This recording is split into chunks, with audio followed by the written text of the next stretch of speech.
o'clock? It is, according to...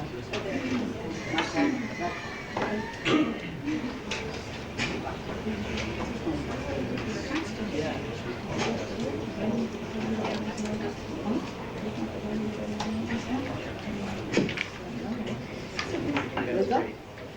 All right. Good afternoon, everybody. Let's call this meeting, this regular meeting of the Washoe County School District Board of Trustees to order. And we will begin with our roll call by Mr. Clerk. Thank you, Madam President. Trustee Feemster. Here. Trustee Frankel. Here. Trustee Simon Holland. Here. I'm here. Trustee Mayer. Here. Trustee Raymond. Here. Trustee Taylor. I'm here. Student Representative Deutsch. Here.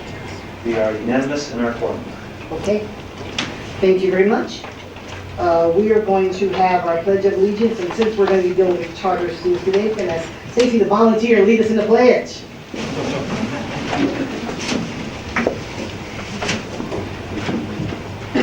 I pledge allegiance to the flag of the United States of America and to the republic for which it stands, one nation, under God, indivisible, with liberty and justice for all.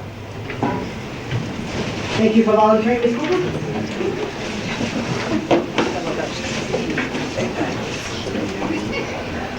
Okay, public comment. We'll start with any public comment cards that we have to begin our meeting. JJ? I have someone who wishes to speak anonymously. Oh, anonymously? Okay. Is that allowable? Chief, can you talk to someone speaking anonymously? No, that hasn't yet with that before. The open meeting law doesn't really discuss it, so I guess so, sure. I've been speaking with Attorney Reich, and he checked into it, called the Attorney General's office, and they granted it. Yeah, it doesn't speak to it, so I'm okay with It's it. decided on, we'll go with it. Okay. Yeah, let's do it. All right, well, we're welcome. Thank you for being here. We'll have you right here. Yep. Yeah, just pull the mic down to, there you are. Thank you for being here. Welcome. Thank you, and thank you for letting me speak. I don't mean any disrespect in the city. I first would like to address the elephant in the room. Neil Lombardo and his wife Jackie do have a conflict of interest in this matter, so, and you hopefully all received the letter regarding the situation, so I hope you will continue to acknowledge that, and my dealing with Attorney Wright has assisted in that. Today I will be giving you a copy of a letter from the District Court Judge President, and he's elected by all the District Court judges throughout the state, and he's their spokesman. And he wrote a 7-page letter regarding child abuse. And there is a very significant problem in Washoe County regarding child abuse. And you have a very significant demographic in Washoe County schools of single mothers who have custody of their children and are single because of domestic violence. Their spouses abused them and the spouses abuse the children. The letter talks about evidence in child abuse cases. They're reprehensible comments. They say things like photographs of sexually abused children are pornographic. Anyone who's that unprofessional and cannot look at evidence for what it is. And other reprehensible comments.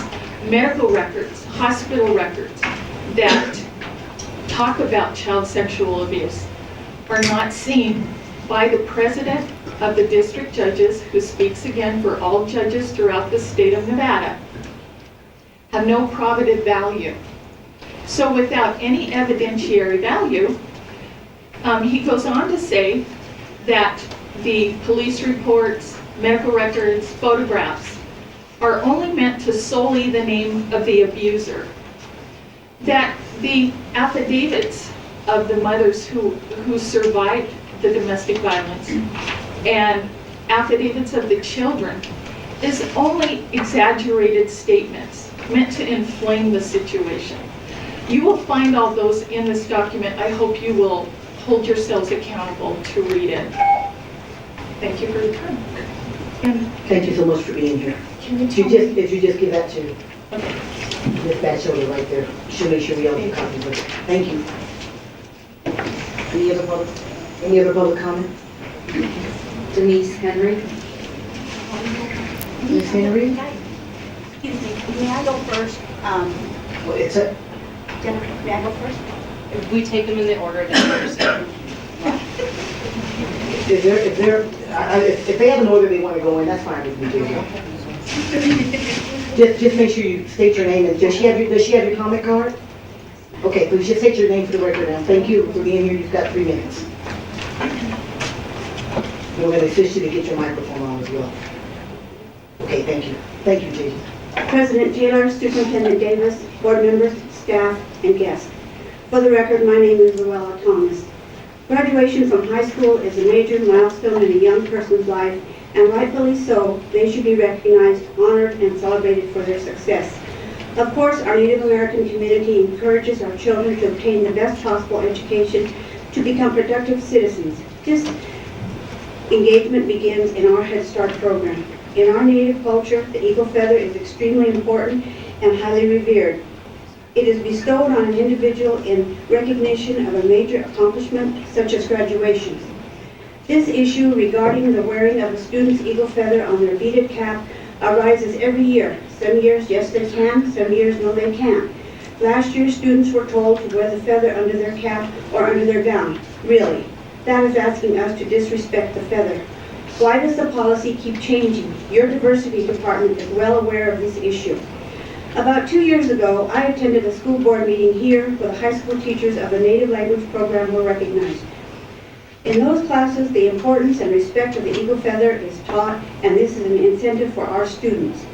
As a former 35-year employee of this district, I observed the Native graduation rate. I don't need to tell you, it hasn't improved much. We are a very small piece on your pie chart. I recently saw a picture of members of this school board accepting a $500,000 check from the Venus Parks Indian Colony. The check says, "For our future." So is this really a partnership or just a great photo op? Graduation is quickly approaching. I would like to ask that you formally adopt a policy allowing our Native American students to wear their eagle feather on their beaded cap. Parents need time to prepare these items. Whatever your decision, I would ask that you notify appropriate staff and parents. If the decision is no, which I hope it is not, the reason for denying it should be known to us. If it is going to be no, then I expect you to monitor all graduates and have them remove the glitter and messages on their caps and remove flower and candy lace that they wear around their necks during the ceremony. Thank you. Thank you for being here. Ms. Thomas. Denise Henry.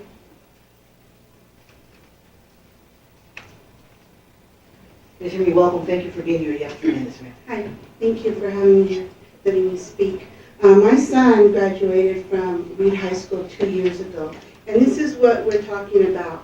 It's the cap, it's beaded, and it has the eagle feather. The eagle feather was honored and gifted to him for his success in school. He represented his school by having good grades. He honored his family by having good grades. He played sports all through high school and was honored through that also. He's now in college, which is very rare for young men coming off the reservation. We're all very proud of him. So I hope you take this time to let something like this be worn by our young men and women who've accomplished going to school every day. And you know, a lot of them don't just go around the corner. They're on a bus for 45 minutes to an hour every single day. I hope you recognize that and let them wear this in honor for the students and for their parents. Thank you. Thank you, Ms. Henry. Lonnie Romo. Welcome, Ms. Romo. You have 3 minutes, ma'am. Thank you for being here. Hello. I'm too also speaking on behalf of the Native American students in Washoe County School District. I work with high-risk students here in Washoe County, and I have many seniors that would just love to show their pride in their culture by wearing their beaded cap or an eagle feather. Like they said before, an eagle feather is very sacred to our people. I recently just walked last week at UNR, graduating with my cap and my eagle feather, and just the pride that I felt made it so much more. The things we do in our culture is not for ourselves, it's for our families, for our people. And I know these students would benefit from that as well. So please consider letting the students be able to wear an eagle feather on their graduation. Thank you. Thank you, Ms. Romo. Christina Thomas. Welcome, Ms. Thomas. Thank you for being here. Thank you for having me, letting me voice my concern.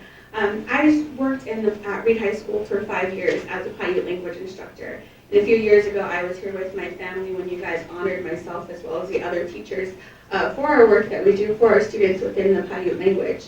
And I have spoken with Pyramid Lake Tribal Council as well as Tribal Chairman, as well as Arlen Melendez over this issue over the past week because, like everyone says, it's an ongoing issue that we have every single school year to allow our students to wear these. And I don't really think it's fair that whoever is making these decisions is usually a non-native person who does not fully understand what the significance of an eagle feather represents. And like my grandma said, sometimes we can do it, sometimes we can't. And I've been at enough graduation ceremonies where I see different cultures wearing theirs. I see rosary beads, I see crosses, I see people wearing turbans, and none of which I doubt anybody would say, I'm sorry, you need to tuck that in underneath your gown to not be seen. That would be a huge lawsuit for you guys. So I don't really see the difference in allowing us to wear our feathers. A lot of our Native students, like you said, the graduation rates that you guys know about that, the partnerships that we have with the Reno Sparks Indian Colony and surrounding tribes, you guys come out, visit our reservations, talk to families, but yet it seems when we're at a point where you should be celebrating our Native students and allowing us to have our culture, it's not being shown. And so I have some letters here, one of which is from a non-Native person who works up at UNR for people that were not able to attend here. But I would like my grandma said, this to be addressed. It's not just an issue here in Nevada. If you go on and you Google Native American feathers, graduation caps, even regalia under graduation robes is being permitted. Wearing moccasins is being not permitted at some graduations across the country. So this isn't just an issue here. And when I graduated at Fernley High School, it was not even a question. I didn't have to ask because they knew that we were close to our reservation and they knew our culture and our people and that. You know, a lot of times students graduate and they get a car or they get a computer, they get something worth a lot of money, and for our people, they get a feather. And it's like everyone said, it's an honor to do so, and it's not being disrespectful. I understand you guys want to be fair to all students, but however, this is not glitter, it's not Mickey Mouse ears, it's not saying hi mom. It's part of who we are as Native people, and we just want to be allowed to represent that through the Freedom of Religious Act. So I please ask that you guys please consider this and put it in the law so we don't have to come here year after year. Thank you. Thank you, Ms. Thomas. Pat Lynch. Ms. Lynch, welcome. Thank you for being here. Thank you. Pat Lynch, and I'd like to speak on two issues quickly. One is on psychological testing, and the other is on the gathering of personal data. And of course, I've been here before, and I've spoken on this before. To my knowledge, and if I'm incorrect, please correct me, the teachers are still, the school district and the teachers are still encouraging students to use third-party vendors who do collect data. And they are not given any opportunity to know that that third-party vendor can use that data in any way they wish, including making money or in the future in any other harmful way. Their parents are not given the opportunity to opt out of this practice. It may be convenient for teachers to use these, but the students, it's done apparently because no one realizes the value of anyone's personal data. Now this is getting to be a really big deal in our country, not just here. So if it's possible that you just simply don't have knowledge about who the experts are at this point, who are stating that it's extremely valuable. I liken it to when people discovered nuclear fission, and of course they had the opportunity to use it for good or to make a bomb. Well, Your student data, your personal data, is very much similar. It could be used for good. It can also be used for ill. And if people don't even know that someone has taken that away from them, it's going to be a big problem in the future. So there is a documentary. It's easily available on Amazon or Netflix, and it's called The Value of Your Personal Data. That's pretty straightforward. And the author's last name is Kieft. And I believe that that person has also written a book. And now this is getting to be common knowledge, so I implore you to take this up as a serious matter and to give parents and students an opportunity to opt out. That's only fair. On the psychological assessment, has written several times to ask very specific questions about when is the psychological assessment being given. I would request that you answer that letter specifically. Thank you. Thank you, Ms. Lynch. Don Gallimore. Mr. Gallimore, welcome, sir. You have 3 minutes. Hello. Good afternoon, Board. I'm Don Gallimore, Senior, and I am a board member of Protect Nevada Students, and we do have a myriad of issues that we want to address, but today is student data. We're down at the legislature. I'm rushing all over the place with my kids and grandkids. You all know them, and we're trying to make sure that we understand as parents and grandparents what we can do. Essentially, we've been asking whose data is the student testing data. And a lot of these people don't even know what we're talking about. Who owns that data? And we simply wanted to ask a couple of questions. The DESSA, the Devereaux Student Strength Assessments, their psychological profiles that are on our children. And we've been asking for about a month a couple questions. One, will it be given to all students in the K through 8 or grades? Will parents be notified in advance? Now, Pat Lynch just mentioned that we're in an opt-out situation. We're looking to bring to the legislature, we've got a couple of amendments that are looking for opt-in language. And can parents opt their children out of these psychological assessments, and we would like to opt them in. Who will have access to the psychological profiles that will be created? Will the parents have any opportunity to look at their own children's profile data that will include everything, including parental family information? And then for about 6 months, we've been asking how else will the SEL's social emotional learning be assessed? That's an extremely broad question. We know that this is a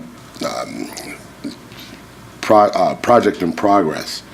So we're kind of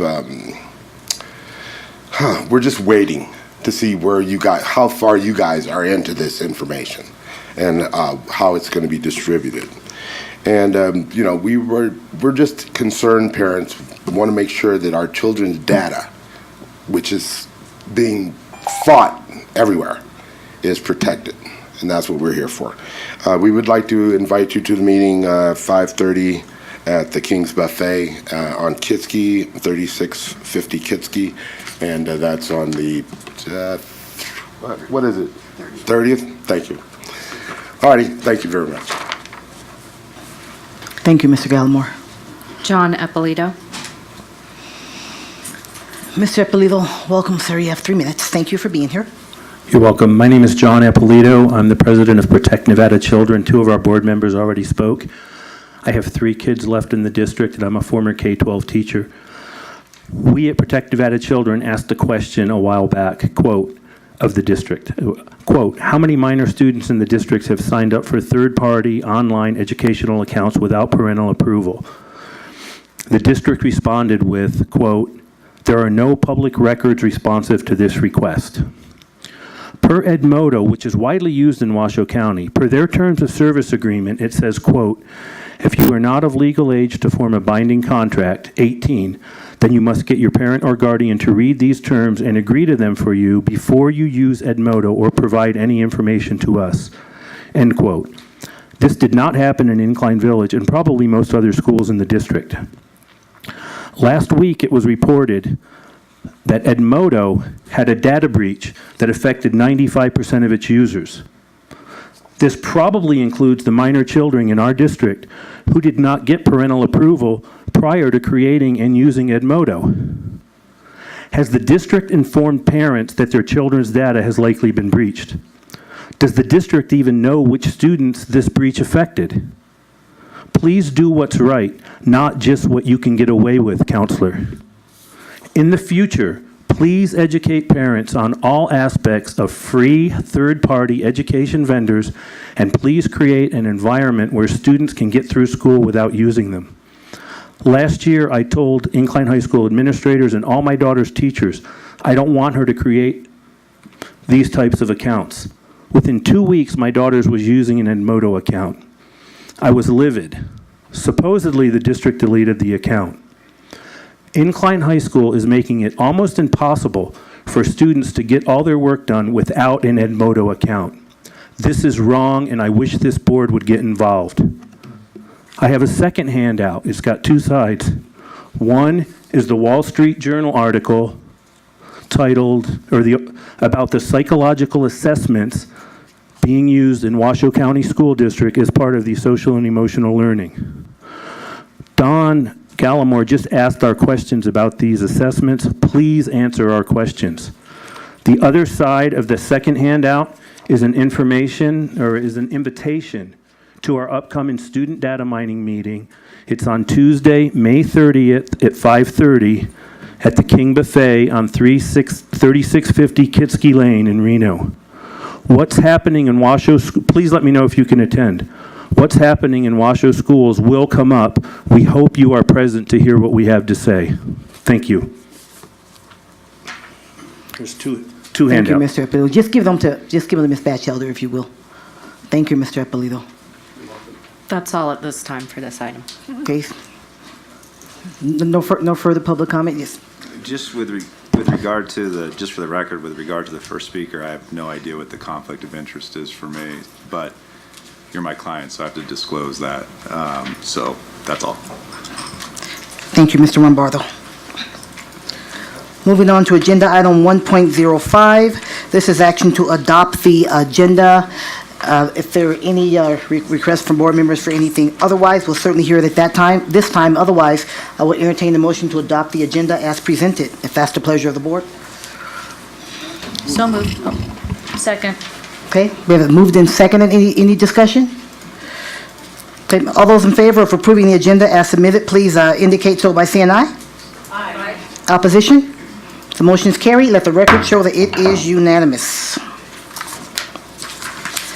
Okay, on to agenda item 2.01, board reports. I'll start with our vice president back from hip surgery. Good to see you back. Thank you, Madam President. It's good to be back in my seat. We'll start with you, Madam Vice President. Appreciate that. As you know, I've been recovering from my hip surgery, but I did manage to get to the McQueen ROTC Awards ceremony the other night with Trustee Mayer, which was wonderful and very inspiring. And sad to see the departure of Lieutenant Colonel Marriott and also Principal Deming at McQueen. So that's my report for this time. Thank you. Thank you, Madam Vice President. Trustee Franco? Thank you, President Taylor, and it is nice to see both of you here and well, so I'm glad to have you here. I have just a couple things I want to share, and then I want to spend a little time talking about a third one. I do want to mention, as many of you know, I am one of two board members on the Governor's Teacher and Leaders Council, nominated by the State School Board Association, and we recently had a very important meeting, and there's a lot of discussion right now going on in the legislature regarding evaluation and the component of student assessments and student performance as part of the evaluation. It's not a done deal because the legislature is not done having the conversation, but I will keep you posted on that. My second piece related to that is I was invited and honored to present an overview of the Teacher and Leaders Council's work to the executive board of the NASB. So I was honored to do that and hear some great questions and act as their representative, bringing back some concerns to the TLC regarding the evaluation and just some input and feedback, which I was glad to do. Last Friday, and this is what I want to spend a little bit of time on, I had a chance to spend the morning with Rochelle Murillo from our Family Resource Center program. And I went to the Family Resource Center offices, did a tour of those. I got to see the diversity and equity and diversity staff as well over there. But I had a chance to really learn a lot more about the program than I knew before, and how important it is.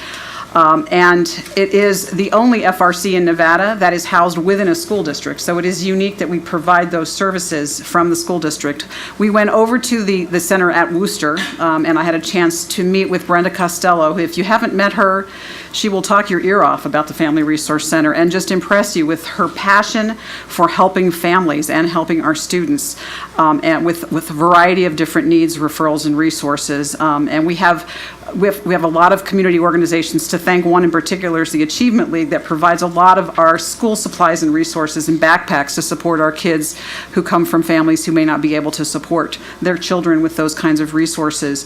The other thing that I had a chance to visit, I went over to the family shelter, again with Rochelle, and I had the chance, I know Katie Morales was out ill, I wish her well, and I hope speedy recovery herself, but I had a chance to spend some time with Tori Voland, who is a homeless liaison with our Children in Transition program.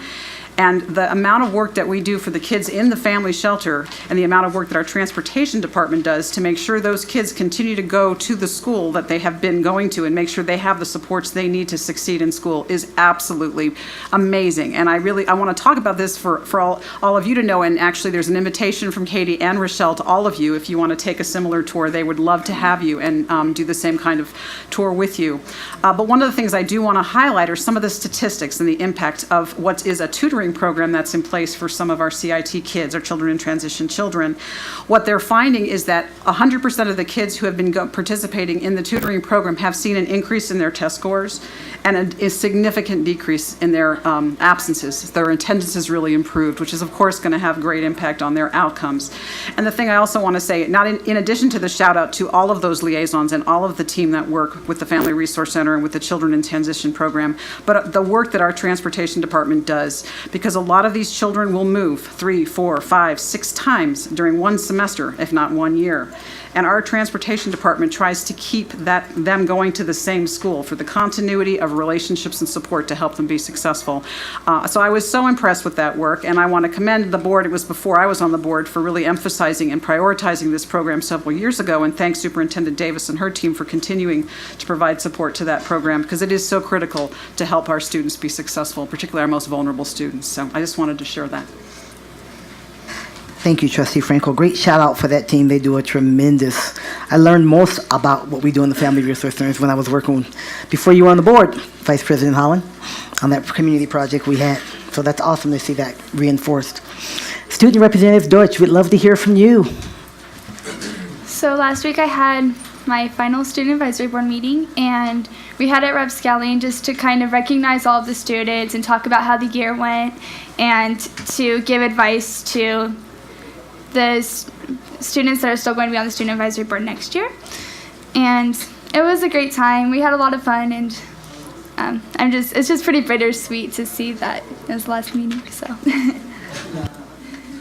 But you were at the Rapscallion, though, so that made it a little more better. I will jump across to Dr. Feemster. Just very quickly, I'd like to thank Veronica Frankel for her presentation to the Nevada Association of School Board Members. As you know, these guys are from all parts of Nevada, and that means all types of thinking. I guess that's what I'm trying to say here. And it's difficult to reach all people, especially about teachers' evaluations. And many of the guys who are on school boards from the different counties, they're just voted in because they're popular. That's my impression, because they're popular in Ely. I'm sorry to pick on Ely or whatever town, Mineral County.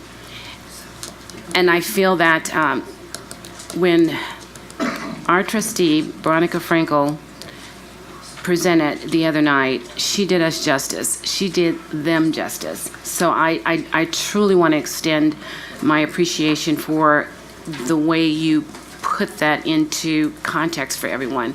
They all want you to come back because they are beginning to get an understanding, and I think that's so important because, again, we do have some people on that board who are just, they're not critical thinkers with regards to education. And Veronica, you did an excellent job, and every single one of us should be proud of her. So that's important to me, and I'm sure it's important to the entire board because you made us proud. So, yeah.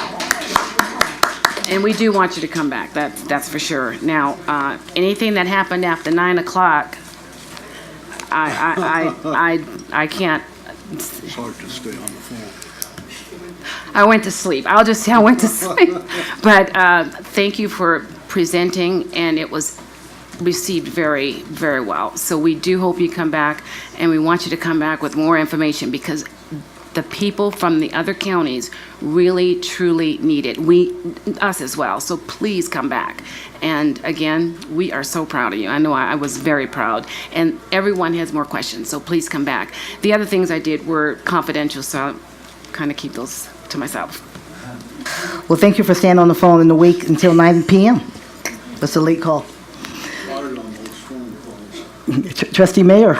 Thank you, Dr. Feimster. Sorry, I missed it. I was at an ROTC. Let's get his mic on. Thank you for reminding. There you are. There we go. Okay.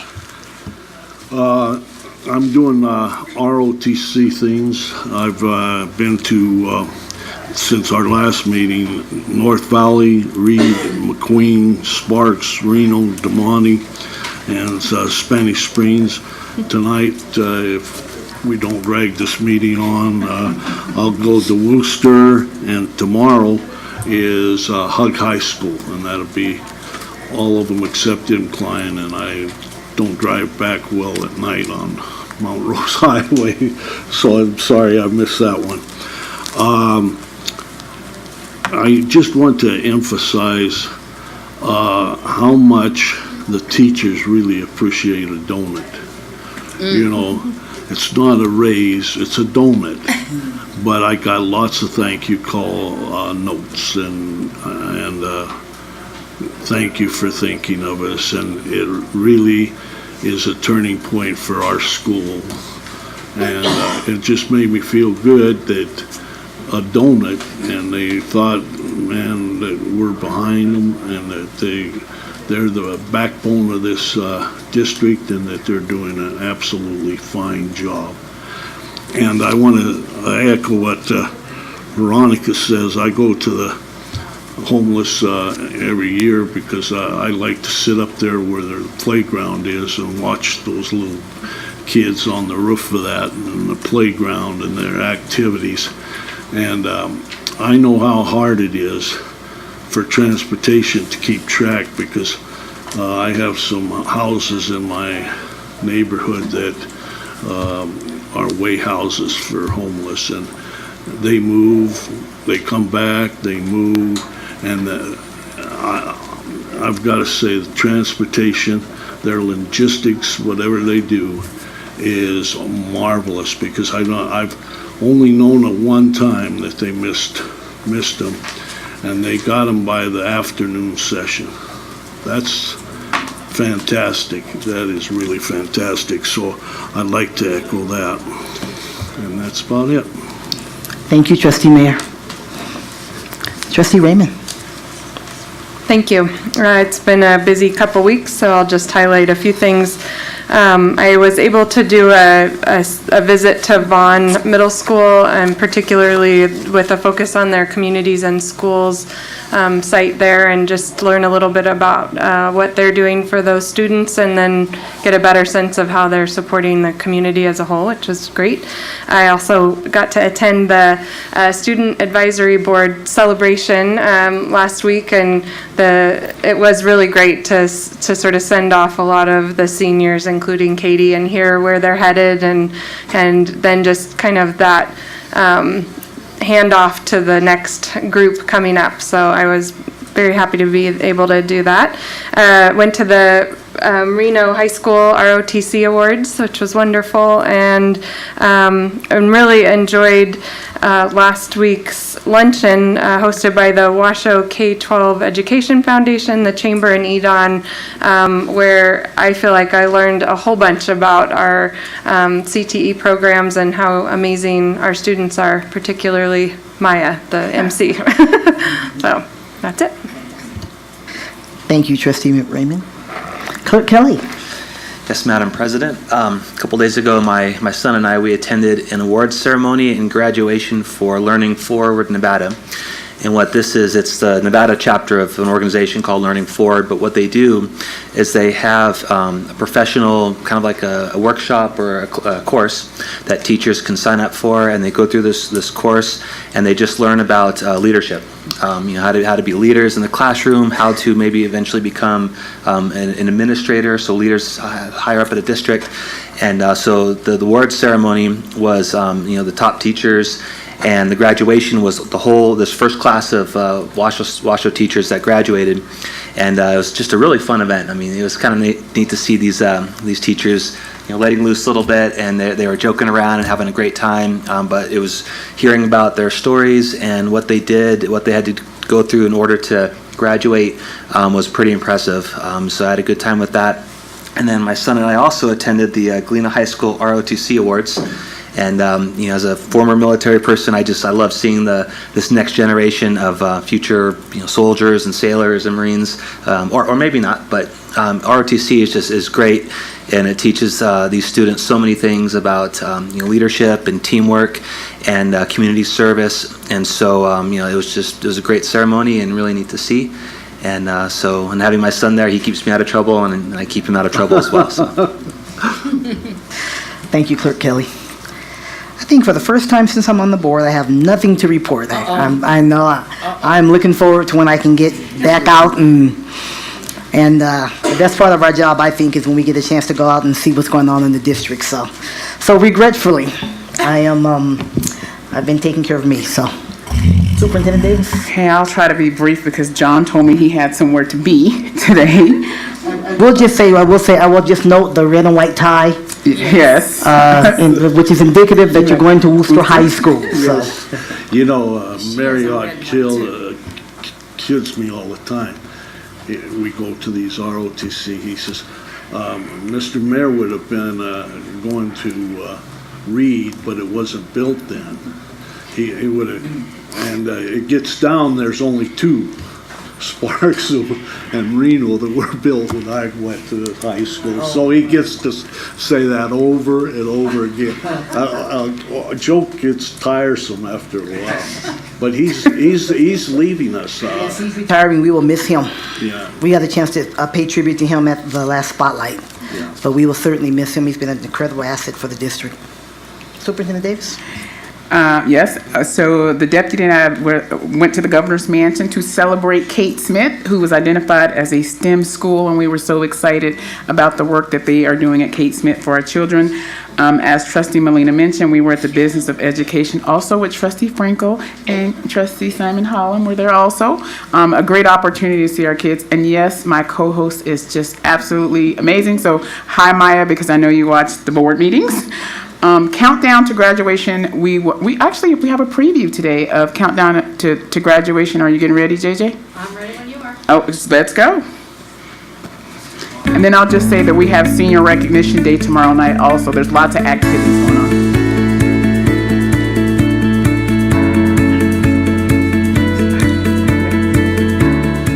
I think one of the great things about Countdown to Graduation is an opportunity to tell stories, and not just the story that the superintendent tells, but the opportunity for kids to tell their stories. And their stories around resiliency, their stories around grit, their stories around engagement, their stories about how the school loved them and how their parents loved them. And it's a celebration time. The way that I've gotten to where I am today, it's really because of my family, just because they faced some challenges before, and their stories inspire me, and they help me with every step of the way that I go. I have no doubt at all that she is going to be successful in anything that she chooses to do. putting your mind to anything, you could accomplish anything. So it still needs to like soak in. The closer we get, the more like real it feels. I think she's just coming to the terms that she's going to be actually, leaving here. And she's really a lovely young lady. Proud of her. And he bravely confronts, the hardships that he's had, and he overcomes adversity with a contagious smile. I like seeing how far I can push myself and how much I can endure to, reach the goals that I've set for myself. But I have to trust and believe in myself, and that's gotten me really far in my life, I think. I think one of the things I've really enjoyed about James is just centered around his enthusiasm. He is very enthusiastic about almost everything that he does. She's bubbly, she's fills the room, with sunshine when she walks in it. She's one of those people you just can't imagine being sad, If it wasn't for this place and me coming here and the resources I had, I would never have been doing what I wanted to do. To me, the countdown is about the journey. Graduation is a destination. And so we get so focused on the destination sometimes, we forget that there is a journey that each of these kids have taken, and some have been bumpy and rocky, and some have had detours, and some have had hills, and some have had valleys, and some have pretty much gone the way as quote-unquote planned. But it's a spotlight on the journey. It's the journey that makes it so special. It forced me to meet new people, it forced me outside of my comfort zone, and it forced me to become a better person and really expand what I do and what I know. Her passion comes from within, her heart. It's not just about the grade. Well, I want to thank this staff and this great school because of all their hard work. It might not change. I was really proud of him for pulling everything out. He's ready to graduate, and it's all because of the hard work he's put in the past. So I didn't know anyone at the school. Joining leadership definitely put my name out there, and I got to meet new people. I'm proud of myself for that. I have learned through Matthew that even if you're having a painful, hard day, you can always afford a smile to someone. He's doing his work and he's staying motivated, and I told him, I was like, I will be your loudest cheerer at graduation.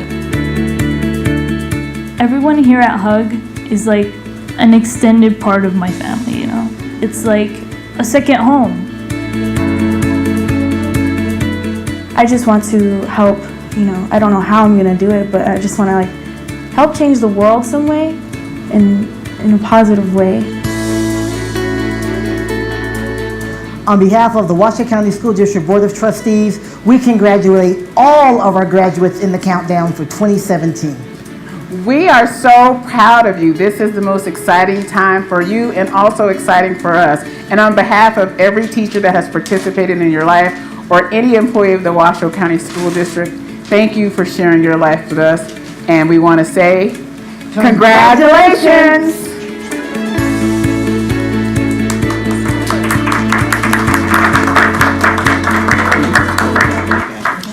And I'll just close with a big thank you. It's so great when you participate and go to schools and engage with the students. There are so many stories, and graduation is one part of how we participate. It's going to be great this year to see lots of kids who we personally know walk down the aisle, and sometimes we'll cry with our particular kids that we've mentored and know how tough it's been.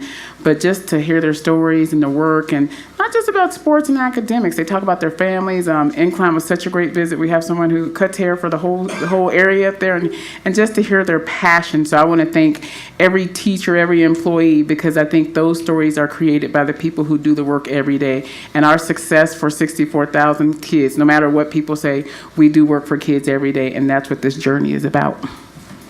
I also want to thank our communications team for putting that together. You typically do that, but certainly, just the stories behind it and the work that you did to get to all of these kids all over the district and really put the individual videos together. Many of us have been sharing them on our social media pages and sites just to get the word out. We have some pretty special kids in this district. And so for an opportunity to highlight them, that's really what this whole thing is all about. So kudos and thank you once again to our communications team for doing a tremendous job for our kids.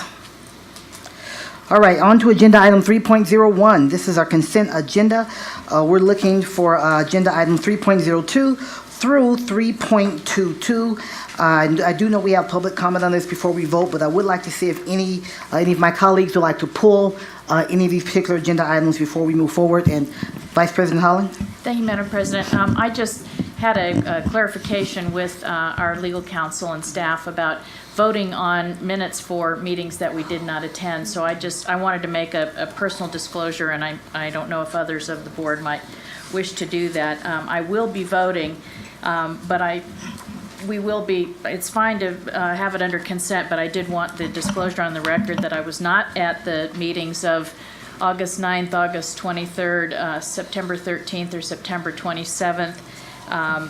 And so my vote is for administrative purposes only in order to approve the minutes, but I do not otherwise vouch for the legitimacy of the minutes because I was not there. So, thank you. Thank you, Madam Vice President. Trustee Mayor? I don't have a request to pull one, but I would like Trustee Holland's questions that she submitted to the staff and got answers for. I would like those to be in a part of the record? Enter it into the minutes as part of the record, because a lot of people might have the same questions. You just turned your mic off. You get that, and we want to catch this because they were great questions and great answers. So yeah, and people look at the minutes, read them, and get the feeling that the Board of Trustees and staff are working together to solve problems.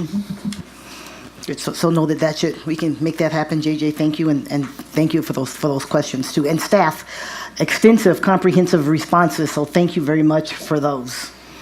That makes a difference. We do read those. Yes, Trustee Franco? And I'm not sure we need to pull the item either, but I just want to, I know we're approving recommendation for membership for the Safe and Healthy Schools Which number is that? 3.19. And I just don't know if the three folks that are here could just stand up and just, we could acknowledge them and thank them, since this is an important commission that does advise directly the Board of Trustees. So I think it might, so we could pull it and have them introduce themselves, or we could just. What's your preference? Let's just pull it for that purpose, so that we can just say thank you and hello and see them. I think Katie brought that up at a previous opportunity. We had some other committee members, yes. So that, and again, we can make that a common practice, so we can just acknowledge them and thank them. Thank them for the work. Okay, so we have a request to pull agenda item 3.19 as stated. Any other requests to pull agenda items? Okay, seeing none, I know we do have public comment before we vote on the remaining agenda items. JJ?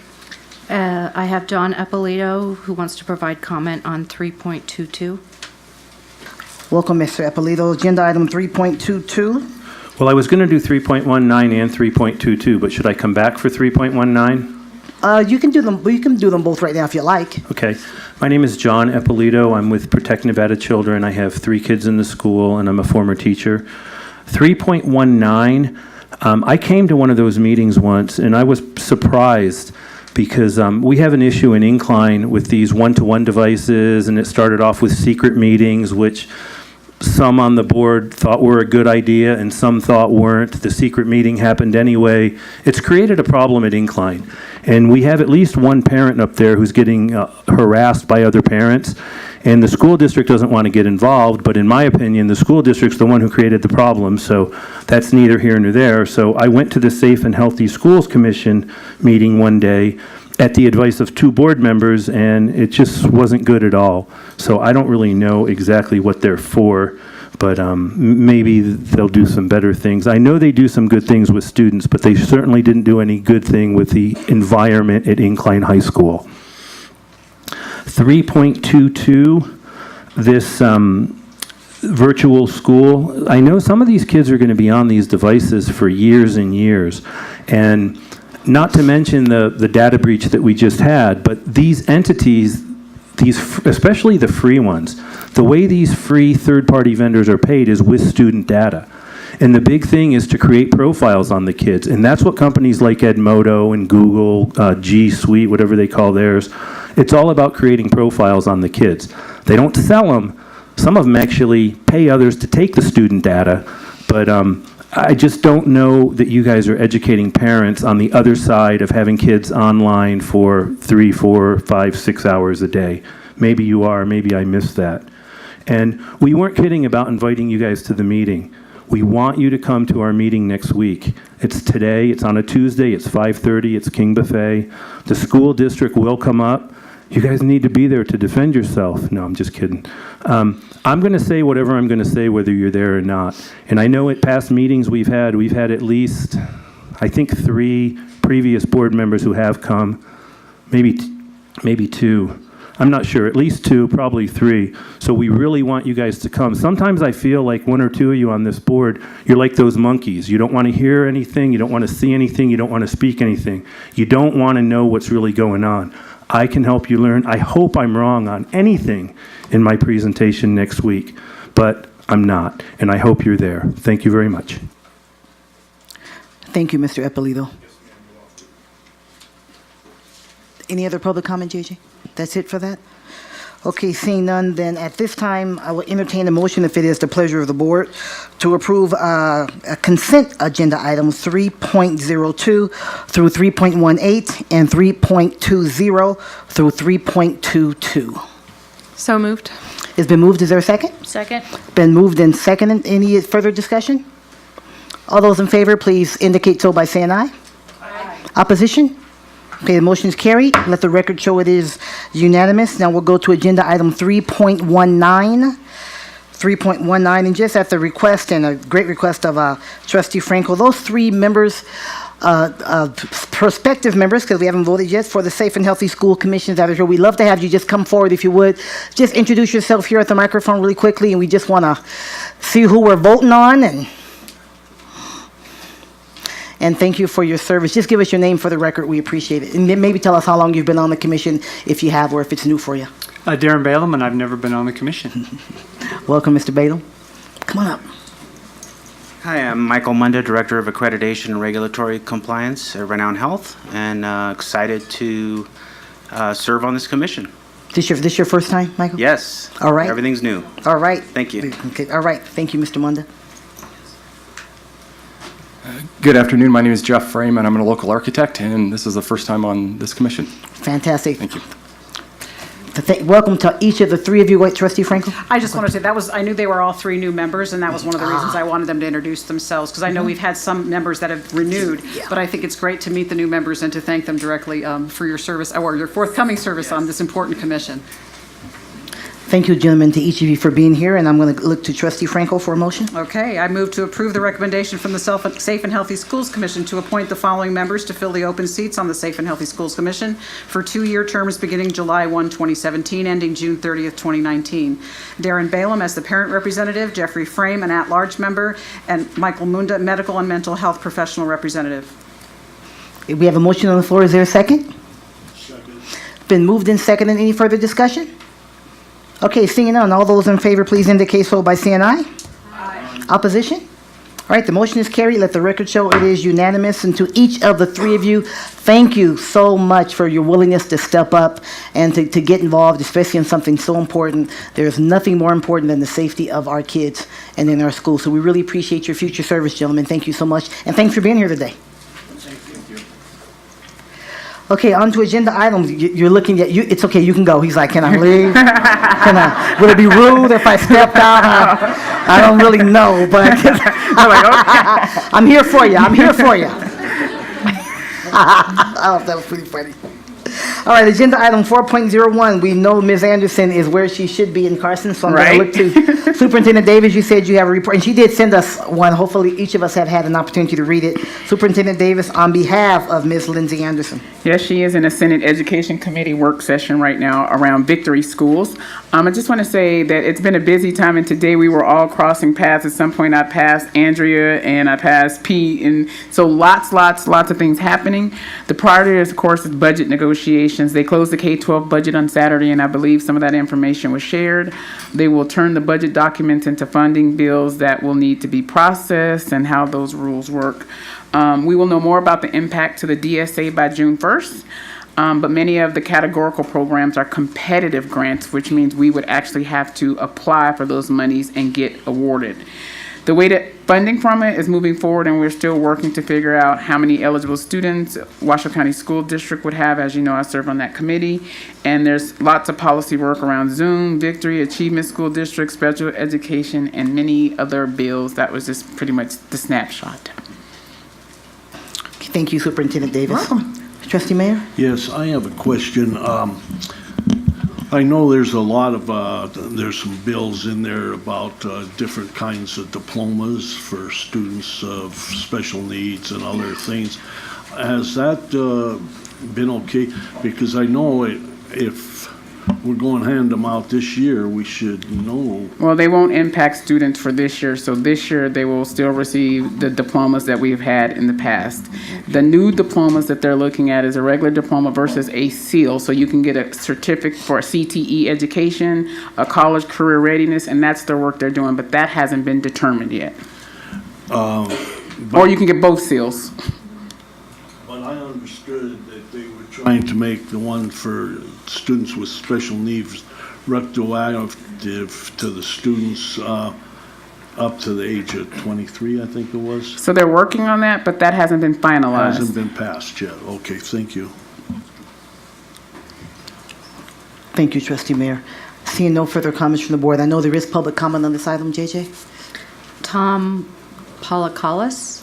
Well, thank you so much. Well, help us with that, Tom. That was impressive, clearly skilled linguistics. My name's Tom. I'm nowhere near as skilled as her, so I'm going to call you Mr. Tom. Mr. Tom is awesome. Welcome, and Mr. Tom. Thank you so much, honored trustees and staff. My name is Tom Polakalis. I'm a proud alumnus of Hunter Lake Elementary, Swope Middle School, and also Reno High School.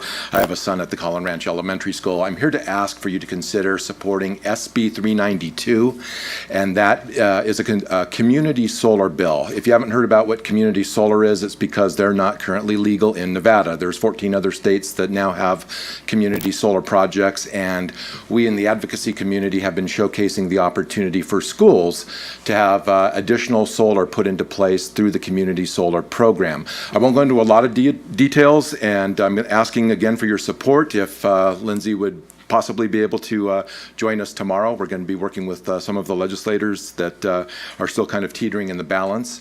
But why it's relevant to education, number one, it would help facilitate a solar array onto school to help offset costs, because definitely we want to have energy dollars be redirected. Whenever we can save money on energy bills, we can put that to a higher purpose, that being education, with teachers, staff operating expenses that are more directly involved with education. Through community solar, it broadens it out so that an array that's located on a school could be expanded with neighbors that surround the school. So that I live in an apartment in Southwest Reno. I can't put a solar panel up on my roof, but I could help put one up at Collin Ranch Elementary as an example. And then through the magic of smart meters, I would get credit for the panel that I helped put up on the elementary school or school of my choice. So a very innovative concept. There's about 500,000 Nevadans that don't have access to solar because we live in apartments or don't have good access. The benefit in terms of education, in addition to cost savings, it's the pure educational value of seeing high emerging clean tech with some opportunities for students. A report from the Organization for Economic Cooperation and Development found that U.S. students have particular difficulty translating real-life situations into mathematical terms and mathematical aspects of real-world problems. And they found that having solar panels on schools gives folks, the students, the opportunity to analyze data in a real-world setting. It can help them in problem solving and really just kind of seeing right there on site. And additionally, in terms of for those students that are in juniors and seniors in high school, there's a huge growing opportunity for employment in the industry. And with that, fundamentally, by becoming intrigued by solar panels, this is something that could lead to a career path for many of our students, and it's such that the employment needs are greater than the available supply. So something that I would encourage kind of the VOTEC education to consider too. So with that, there's additional details. If by chance the bill doesn't pass, that's it. But if it does pass, please take a look at it in the June timeframe so that Washoe County can be ahead of the curve. Thank you very much. Thank you so much. You ended right on time. Mr. P, I'll go with that. Mr. P, Mr. Tom. Okay, we're good? Okay, on to agenda item 5.01. This is our budget agenda item. We're also at this point with our public hearing on the fiscal year 17-18 tentative budget and possible approval for the fiscal year 17-18 final budget. This, of course, is for action. And so at this time, I'm going to open the public hearing on the budget as required by law and then turn the presentation over to Mr. Zizinski and Mr. Scholler. Thank you, President Taylor, Superintendent Davis, members of the board. For the record, I'm Tom Zizinski, Chief Financial Officer, and with me is our Budget Director, Mike Schroeder. So what I'm going to do is open up with a recap of the budget process, and Mike will take you into a little bit more into the details, and then obviously we'll allow for an opportunity for public input.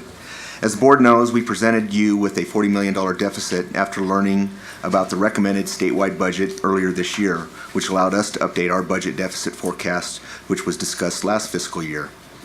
As has been discussed, the district has been battling deficits for a decade now as part of the Great Recession and the recovery afterwards, and we've been discussing this each and every year in detail. We have balanced prior year budgets, as I've said many times, with Band-Aids. Short-term solutions from increased class sizes in grades 1 through 3, textbook waivers, and insurance premium holidays. In addition, during this period of time, all of our employees have also sacrificed with furloughs, salary step freezes, and reductions in contracts. To address fiscal year 18 and looking beyond to fiscal year 19, we have had many board discussions and reached out to the community as follows. We've had initial budget updates with the board in January and February. We had a very detailed all-day budget work session at Bonnie Ranch High School on March 16th with an initial discussion of a $57 million list of suggested solutions to balance the budget. In terms of community discussions, we had a budget town hall at Worcester High School on April 6th, and Tracy and I and Deputy Superintendent McNeil did numerous talk shows and interviews over the last several months. On April 11th, we presented the board with a $57 million now prioritized list to resolve the budget deficit, and at that time, the board accepted $30 million from that list, which included $15 million of district-wide savings and $15 million of central service reductions, including not filling 40 vacant or soon-to-be vacant positions. At that April 11th meeting, the board adopted the tentative budget, and the board asked the staff to work on a 2%, which actually worked out to be a 3.02% across the board cut, to see what this would look like to address the remaining $10 million needed to balance the budget and to bring it back on May 9th. On May 9th, we presented the board with your requested 3.02 across the board cuts, which the end result was that it validated an increase of one student in grades 4 through 12 and related positions from the $57 million list, but it also resulted in the need to lay off employees. To address this issue, the superintendent leadership team recommended to the board an increase of class size by one more student or a total of 2 overall to avoid layoffs, which the board approved. The board's decisions to address the first $30 million of the deficit with district-wide savings and central service reductions, and the last action to address the final $10 million with an increase in class size by 2 students, keeping WCSD at a very reasonable level in the state of Nevada, as well as the lower quartile throughout the country, was a structural decision that brings long-term sustainability to our budget. So thank you. Sorry, I'm slow with my fingers. This action also cuts the structural deficit in half and will help us as we start the process to balance FY19's budget as at the start of fiscal year 18, many months sooner, as the board has requested. Superintendent Davis just gave us a legislative update, and so at this point in time, there's no indication of changes to the distributive school account, but if there are changes, we have 30 days post the close of the legislature to make amendments to the budget. As you know, Lindsay's in Carson City every day. Superintendent Davis is there today and has been there many days, and many of us have been down there, and we will continue to be down there until the legislature closes. So this concludes my recap of what we've done for fiscal year 18's budget, and at this point, I'll turn it over to Mike, who will update you on the budget documents in this board item addressing the $40 million deficit, decisions the board has made, as well as update you on Department of Taxation discussions that we've had as early as yesterday. And from there, we'll make our final recommendation to you on the budget. So at this point, I'll turn it over to Mike. Thank you, Tom. Good afternoon, President Taylor, Superintendent Davis, and members of the board. Tom did a nice job of recapping where we've gone with the budget. When we do the board items, it's kind of a progressive presentation. When we did the preliminary budget, it's really comparing what's proposed for next fiscal year versus what's in the current year budget. It's very detailed. There's a lot of information that goes with that. From there, we moved to the tentative budget. The tentative budget was the same as the preliminary budget, which had a $40.5 million budget deficit. Now we're moving to the final budget. So in the fund schedules that are in there, it shows you where we were at with the tentative budget versus where we're at with the final budget. Then the difference is showed in the change column. So this item's really talking about that change column, not everything that happened prior to that. And the main thing that happened in the change column is from our May 9th meeting, you as the board approved a list of budget deficit offsets and wanted them to be incorporated into the final budget. So this item takes care of that. And we've also talked along the process that we get other updates along the way, whether it be legislative or revenue projections, things like that. We've got the Department of Taxation's final revenue projections, and they have our ad valorem tax going of about $7.2 million. Now that would be nice if we could use it to offset our budget deficit, but it doesn't work that way. When we get an increase in sales tax, then it just offsets what the state has to pay, the way the formula works. So even though that is an increase, it's a decrease to our DSA, and it doesn't help us with our budget deficit, but the Department of Taxation wants us to recognize that as part of our final budget. So that change has been made within these schedules in the general fund. Another change we made is we had some progress on the lawsuits for the property tax. It came out of a Supreme Court ruling and went back to district court. And there's been no decisions yet or anything resolved ultimately as to what this outcome will be, but we've set aside funds to provide for that should there be an unfavorable outcome. But right now, those funds are in our ending fund balance, and if something happens during the course of the year and we actually have to pay out funds to reimburse property tax, you can't use ending fund balance to make payments. So we put it up in the budget accounts into expenditure accounts. That way we're not in violation of a NRS statute. So that's what's happening there. And we had like $6.1 million in the ending fund balance. We're moving that up into the general administration category, but we're actually moving $7.87 million into that category. So that's more than we had in the ending fund balance by about $1.7 million.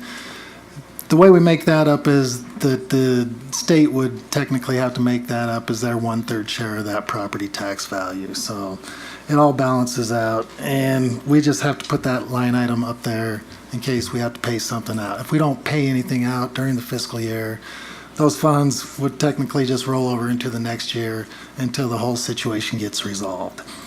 So that's another change we've made to this budget. And we've also done the same thing in our debt service fund. So if you look there, you'll see that there's an expenditure increase there, and we've reduced what the ending reserve fund balance would be. Mr. Schroeder, we're going to jump in right now because Trustee Franco has a question. I think that goes right there. It was actually back to the property tax situation that you were alluding to. I just wanted to get a little more information on the determination of the amount that we set aside in that category. And like you said, it's unknown how much we would pay. So the determination of how much we put there, how do we determine that, and what amount, that amount being appropriate? Yeah, that's a good question. I'm not the expert in all the property tax matters, especially when it comes to this, but the county prepares an estimate, and they try to break it down by all the different governmental entities. So they've roughed out an approximate amount. Like I say, it's not resolved yet, but it's the best thing we have at this point in time. So that's where we get those numbers from.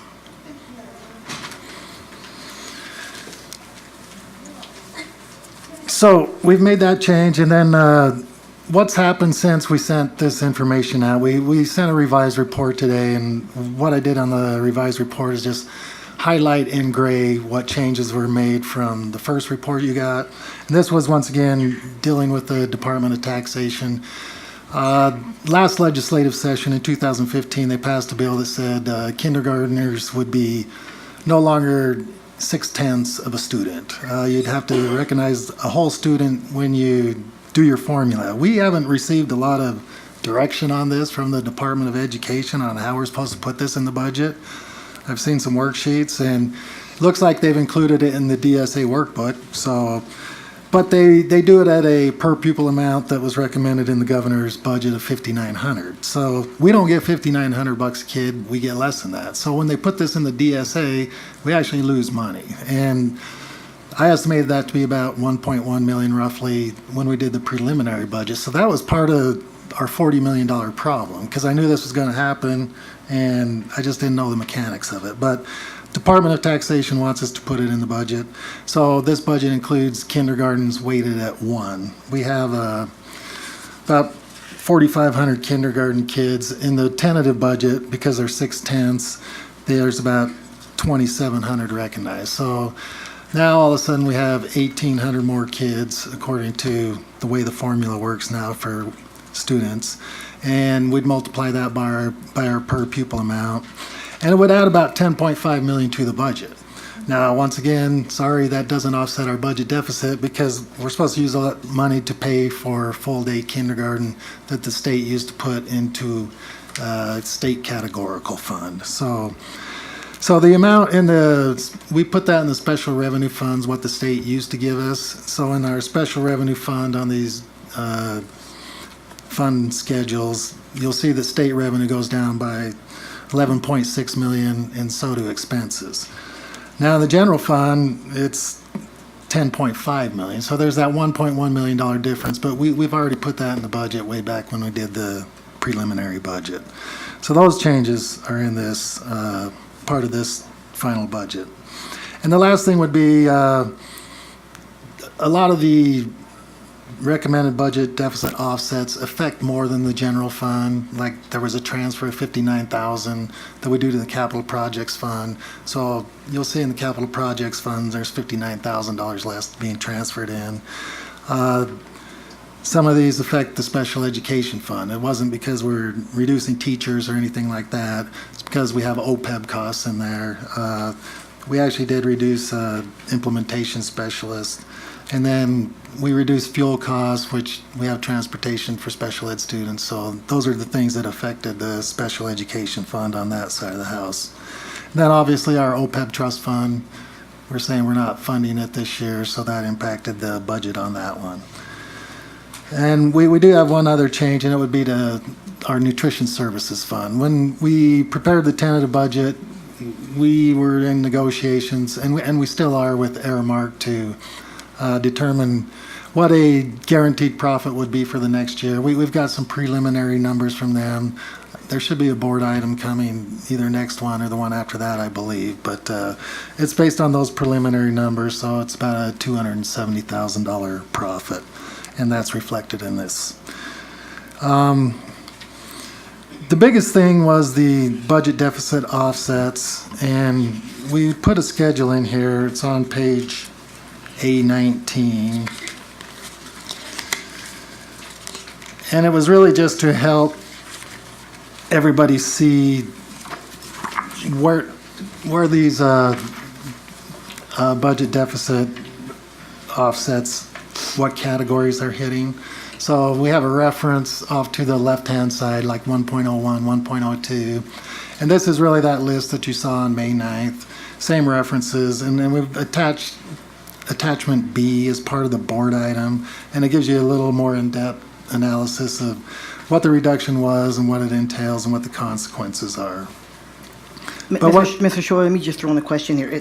You mentioned it earlier, and then it's here again on A19, just really primarily to make sure that it's on the public record, the transfer that we made with the Capital Projects Fund.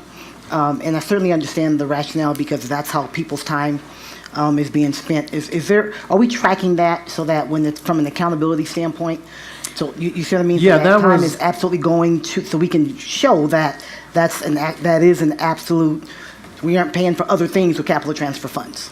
Yes, capital improvement those funds. were designated to be used for nutrition services projects. So those funds have accumulated over there, and they were specifically spent towards nutrition services projects. So, but this one will no longer be done anymore because the fund since then has been healthy. We make a profit every year. We're building up retained earnings in that fund, and those can help offset some of their needs for equipment and things like that. Yeah, no, I didn't mean nutrition. I said capital projects. Yeah. Did I miss that? Yes, but it went to the capital projects funds, but it was Yes. specifically there to be used for nutrition services, equipment, and projects. Is inside the capital projects fund. Okay. Thank you.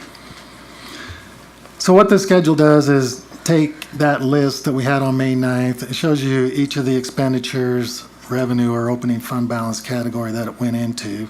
And it gives you a total for all the offsets down there closer to the bottom of the page after 3.05. And to the far left, you'll see that's 40.5 million. And at the bottom of the page, we've also included the other changes I've talked about for LSST, moving full-day kindergarten into the general fund, and the property tax lawsuits. So when you get to that bottom line, all those totals will tie right into the fund schedules by category. So it gives you an idea of what each budget reduction did and what category it hit. So that's pretty much what we've done. Those are the changes from the tentative budget to the final budget. And I'd be happy to answer any more specific questions if you have them. I know that we spent quite a bit of time on the budget, but if there are any additional questions, this will be the time to shoot them toward our budget director or our CFO. Mr. Shore? I was just going to add that if Mr. there's an Krasinski? opportunity, since it is a public hearing, if any community members wanted to make any comments at this time, this would probably be the time. I was going to call for public I'm comment. Let sorry. me do you, let me do me. Oh, okay. Okay. I got reprimanded. No, they gave me a note to make sure I didn't forget it, so. So it's right there. I just wanted to see if there were any other comments from the board first. Vice President Holland? Thank you, Madam President. Really difficult job that all of you had to do to put all of this together. And I know, I'm sure I speak for the rest of the trustees, that we appreciate all the work that went into this by everyone, including all of the folks at school sites that came through with the very difficult process of the across-the-board reduction proposals, and then all the time that you all spent at the administrative level to address those and look at the impact. So want to say thank you to everybody for a very difficult job. And I also wanted to make sure the public knew one of the things that we had asked about, or I had asked about, was the change from last fiscal year, or this current fiscal year, to the next fiscal year. And it's really a 1% reduction in our resources and in our expenditures, which is, as expenditures go up in every category, whether it's benefits or health insurance or fuel costs or costs of textbooks, for you all to be able to bring in a budget that that is balanced and pays attention to the things that the board has asked you to care about and that the superintendent wants to care about, which is not only getting every child by name and face to graduation, but every child by name and face ready for life. So appreciate that. So thank you very much. Thank you. Thank you. Thank you, Madam Vice President. I think that was really noteworthy, especially when you're dealing with the numbers to the size that we are and those increases that are going to happen no matter what. The work to bring this in, and I certainly want to appreciate your comments. I think Mr. Shorter, you made them, that we're starting on next year's on the fiscal year 19 budget much earlier this time to have more of be more nimble, to use a word that Pete always uses, in terms of options and opportunities as we move forward. So I thank you for that. I know that's extra work on your part as well. So thank you for that.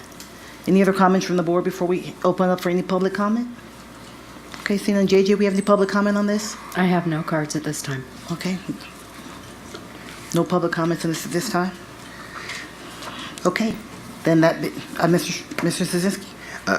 President Taylor, for the record, so our recommendation to the board is if you would consider is to adopt this budget as final at this meeting here today. Thank you, Mr. Szynski. Seeing no more public comment, just before we do, we'll close the public hearing and then bring it back to the board for further discussion. Madam Vice President? just ready to make a motion. We're ready to receive it, please. Okay, I move that the Board of Trustees indicates changes to the tentative budget as provided in the attached narrative and fund schedules and approves the final budget for fiscal year 2017-18, and I would add reluctantly. These are not easy choices, and we don't like to have to make them, but we do have to make them to have a balanced budget, and we recognize that this may change with legislative action, but we'll approve this as our final budget. Thank you. Trustee Holland, is there a second to the motion? Trustee Mayor? I second that motion with a lot of gratitude on the part of staff to look at all the avenues and everything, and happy days are coming. If we have a motion on the floor that has been seconded, any further discussion from the board? I have something, Madam Yes, President. Trustee Kelly? This is just I guess, an administrative question, probably for legal. So if a trustee votes against the budget, approving it, but it does approve for the board, then do only the trustees that approve it sign the budget for submittal, or do all 7 still do it?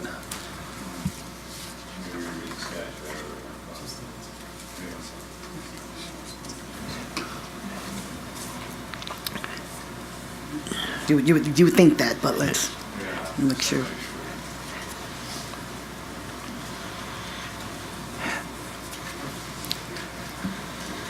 Three 54598 subsection 3 says the final budget must be certified by a majority of all members of the governing body. Boy, I wish you'd give me a heads up on this one. I would suggest, I would like more time to look to see if I can pull up a case on it, but I would suggest, by the way that reads to me, it means the majority of those who voted for it would, would have to certify it. That's how I read that, but let me just check case law real fast here. But you could What we will do is, as we know the vote, we're looking at it from the majority of the vote is what certifies it. So we can go further there and then look at what that means from who signs it and certifies it to move it forward. Absolutely. Okay, Bill Case, Trustee Kelly? Trustee Frankel? And I'll just make a comment. And given for the same arguments I made at the last meeting, I'll be voting against the motion, but I recognize my responsibility as a member of this board to support the decision of the majority and the fact that we're responsible for this budget overall. So in terms of the responsibility for the budget, I recognize my role in carrying that responsibility regardless of how I vote today. So I just want to acknowledge that on the record. Thank you, Trustee Frankel. So seeing no further discussion, we'll vote all those in favor of the motion, which is to, with all of the angst and consternation that have been shared, and gratitude to the staff that has been shared, all those in favor of approval of the fiscal year budget for 2017-18, please signify by saying aye. Aye. Opposition? Okay, the motion carries. Let the record show us 5-2. Motion carries 5-2.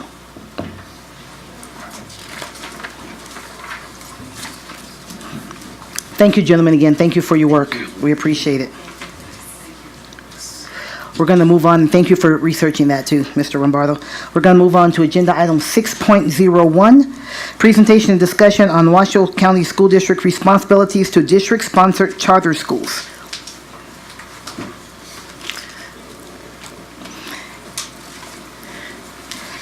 Thank you very much. And before us is Mr. Frank DeVaggio and Ms. Stacy Cooper. Thank you for being here.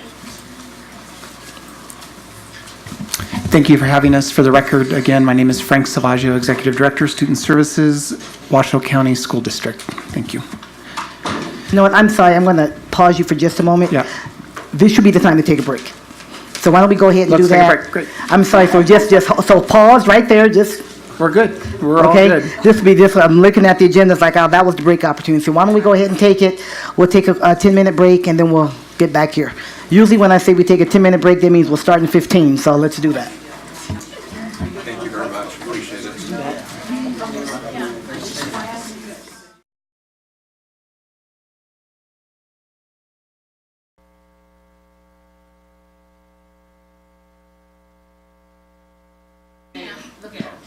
See? All right, we're going to go ahead and call our meeting back to order out of recess. Trustee Mayor, I'm sure, will be joining us back soon. So we'll go ahead and jump back in. Sorry for interrupting you before Frank, so thank you. Ms. Cooper, Mr. Savaggio, we'll jump back into charter schools. The floor is yours. Yes, Dr. Taylor, Superintendent Davis, members of the board. For the record, my name is Frank Savaggio, Executive Director of Student Services, and to my left is Stacy Cooper, who's Principal on Special Assignment and oversees our charters in Section 504 area.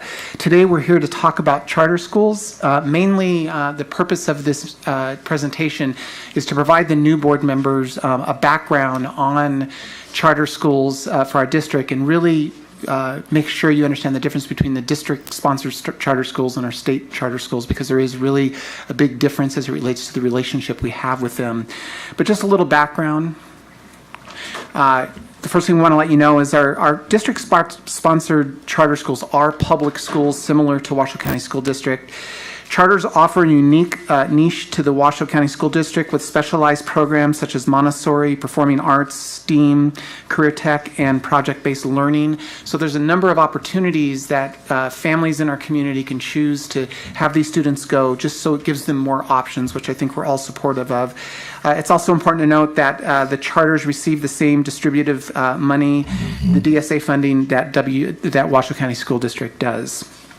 On the second page, or on the third slide, we just want to give you the list of the charter schools we have. I'm sure you're familiar with all the names, but just so you have an understanding of who we have as our district-sponsored charter schools. So right now, to get in more of the nuts and bolts of things, I'm going to turn it over to Stacy. I also want to comment after Frank's second slide that our Washoe County School District Charter School webpage does articulate both our Washoe County School District charters as well as our state-sponsored charters, because many of our families call our office because they want informed decisions. So we do offer a robust list of all of our charter schools here in Washoe County to help our families make the best choices for their children. So as a simple orientation to our role in Washoe County School District as a sponsor, our key areas of support, we do not handle the day-to-day operations of our charter schools. Our charter schools function by NRS statute very independently, but they do work with us on a level of professional development, collaboration, and support. Some of the areas that we target our support with our charter schools, we do pull a 1.5% sponsorship fee from our charter schools with the exception of ACE. I do want to make note that ACE charter was a grandfather clause. They had the opportunity when the sponsorship fee came to light to petition based on their performance and their structure and their collaboration and connection with other community entities to petition for a lesser fee. So they are our only charter school that receives a 1% charter sponsorship fee. Some of our other responsibilities, we provide a charter administrative liaison, which is my capacity, that to be a correspondent between our charters, the State Department of Education, as well as you, the board members, Board of Trustees. We provide monthly technical assistance teams meetings with all of our charter members to ensure that our charter schools are up to date on all correspondences, mandates, testing procedures, special education laws, standard professional development, and supports through various programs such as MTSS. We also include all of our charter schools in participation in district professional development opportunities, including our Lead, Teach, Learn sessions and our departmental lead team meetings throughout the district for our teachers, our counselors, our nurses, and our implementation specialists. We maintain ongoing site visits. We maintain partnerships with several of our departments, including facilities, for example. Charlie Hoppy works with our charter schools to ensure that if they are interested in expanding or building or supplementing or building property pieces such as mobile classrooms, they work with our district to ensure compliance with all of the codes and regulations associated with facilities. And ultimately, they are eligible for several grant opportunities, and as you are all aware, we do have several of our charter schools that participate in some of our school district grant opportunities, such as Victory and Zoom. So our departments, our grant department works very closely, as well as their extended staff, to ensure compliance with the spending and the utilization of those funds.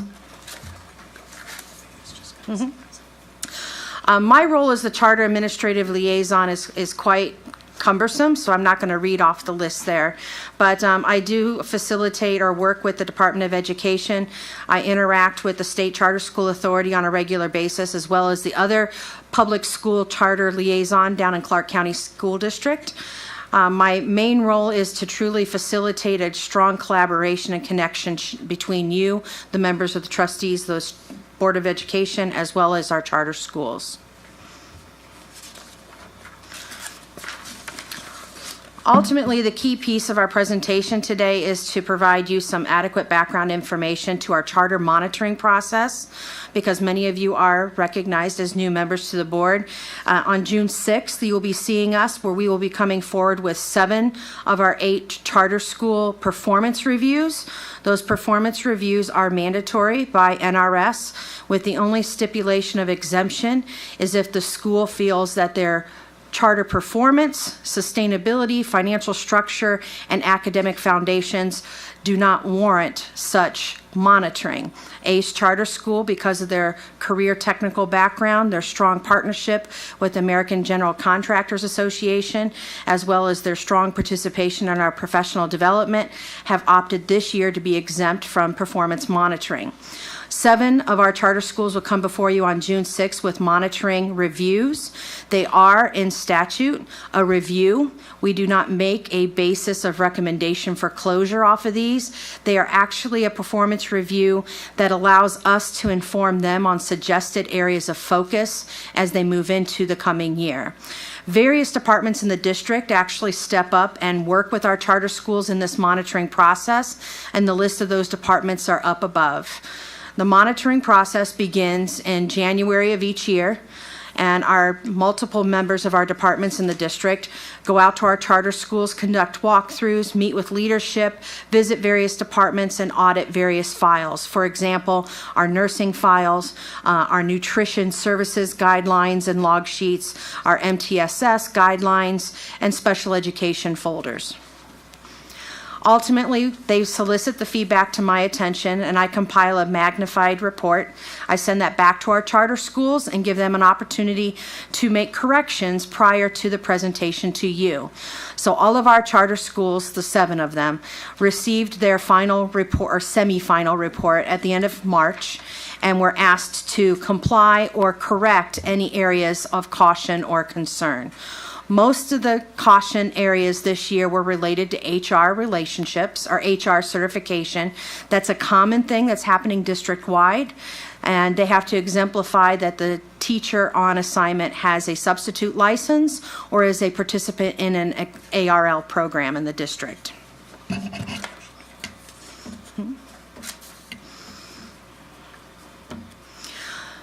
So ultimately, what ends up happening is we present our final report to you on June 6th or near June 6th of each year, and allow the charter schools the opportunity to address any questions you may have during that presentation.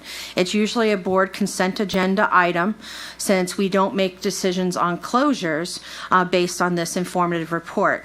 However, taking consideration of our questions at our last opportunity from Trustee Mayor, it is noted that at any time during any annual review, we can pull a charter school back up to ask further questions based on issues and statutes identified in NRS that can warrant immediate closure. Some of those immediate closure concerns that would cause a school to come before us for decision would include financial concerns, student wellness and safety, academic concerns such as failure to meet graduation rates. All of those issues at any time can ask a charter to come before you to address those concerns and make a decision to enter into a process of closure. So I wanted to clarify that for all of you. Ms. Cooper, if I can just go back for a moment. You said on June 6th, we're going to get 6 of the 7? 7 of the 8. I mean, 7 of the 8? So what are we missing? You're missing ACE Charter School because they requested an exemption based on their Right. solid performance, graduation rate, career tech programming, and funding. Okay. Thank you. So in our performance monitoring process, when these reports come before you, you will see a huge document that's color-coded in green, blue, and red. Green indicates that they were marked compliant in those individual areas that were monitored by the various departments.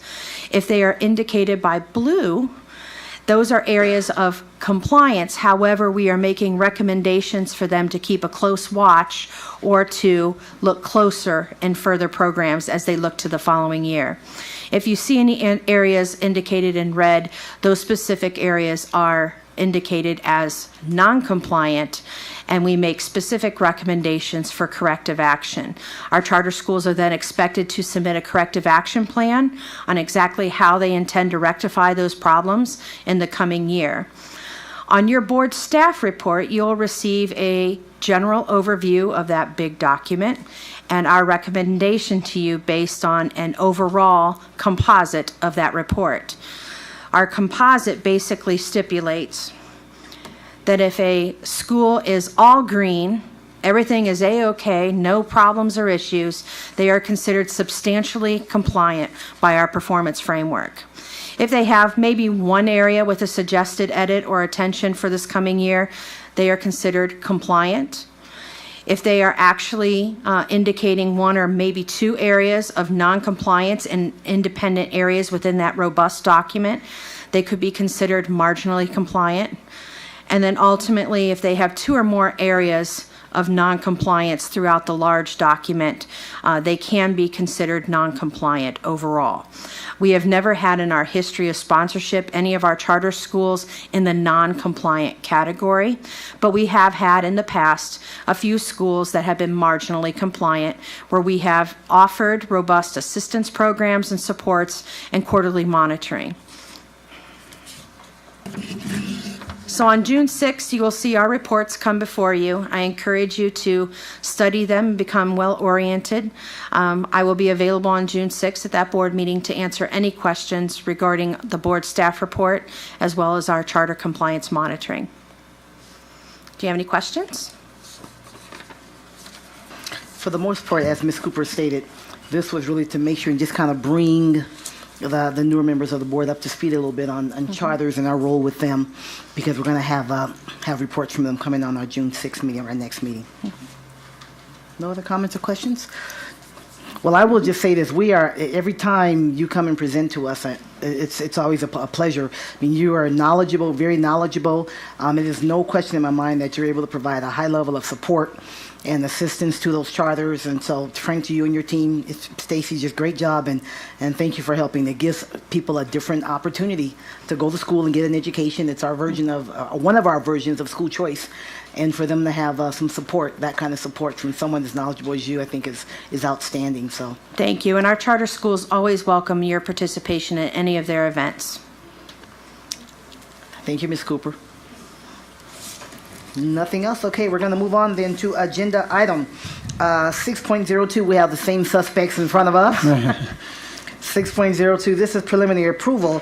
This is our proposed revision to the charter school policy 6700. Right. We'll go ahead and turn it back over to the two of you as well. Yeah, so really, it's for you to have an opportunity to ask any questions that you might have. We have nothing further to add to what is there. So if you have any questions, this is your time to ask them.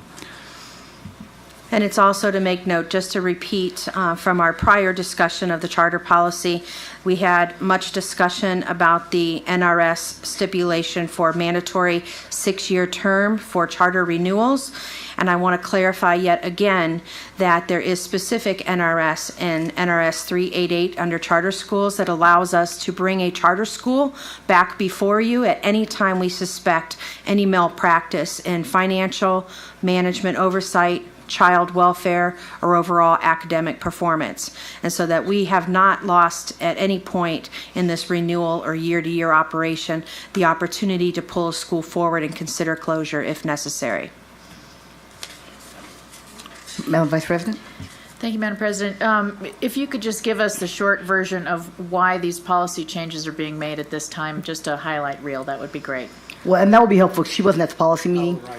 And so he went to that because we had this, but you weren't able to be there. So no, it's okay. Public record no, anyway. It's good to share that. I was actually going to ask a similar question, so thank you. I have no problem repeating. Actually, our charter board policy was actually written and presented back in November 2014. And as you are probably well aware, there's been much legislative action pertaining to education, including, but not limited to, our Washoe County School District sponsored charter schools.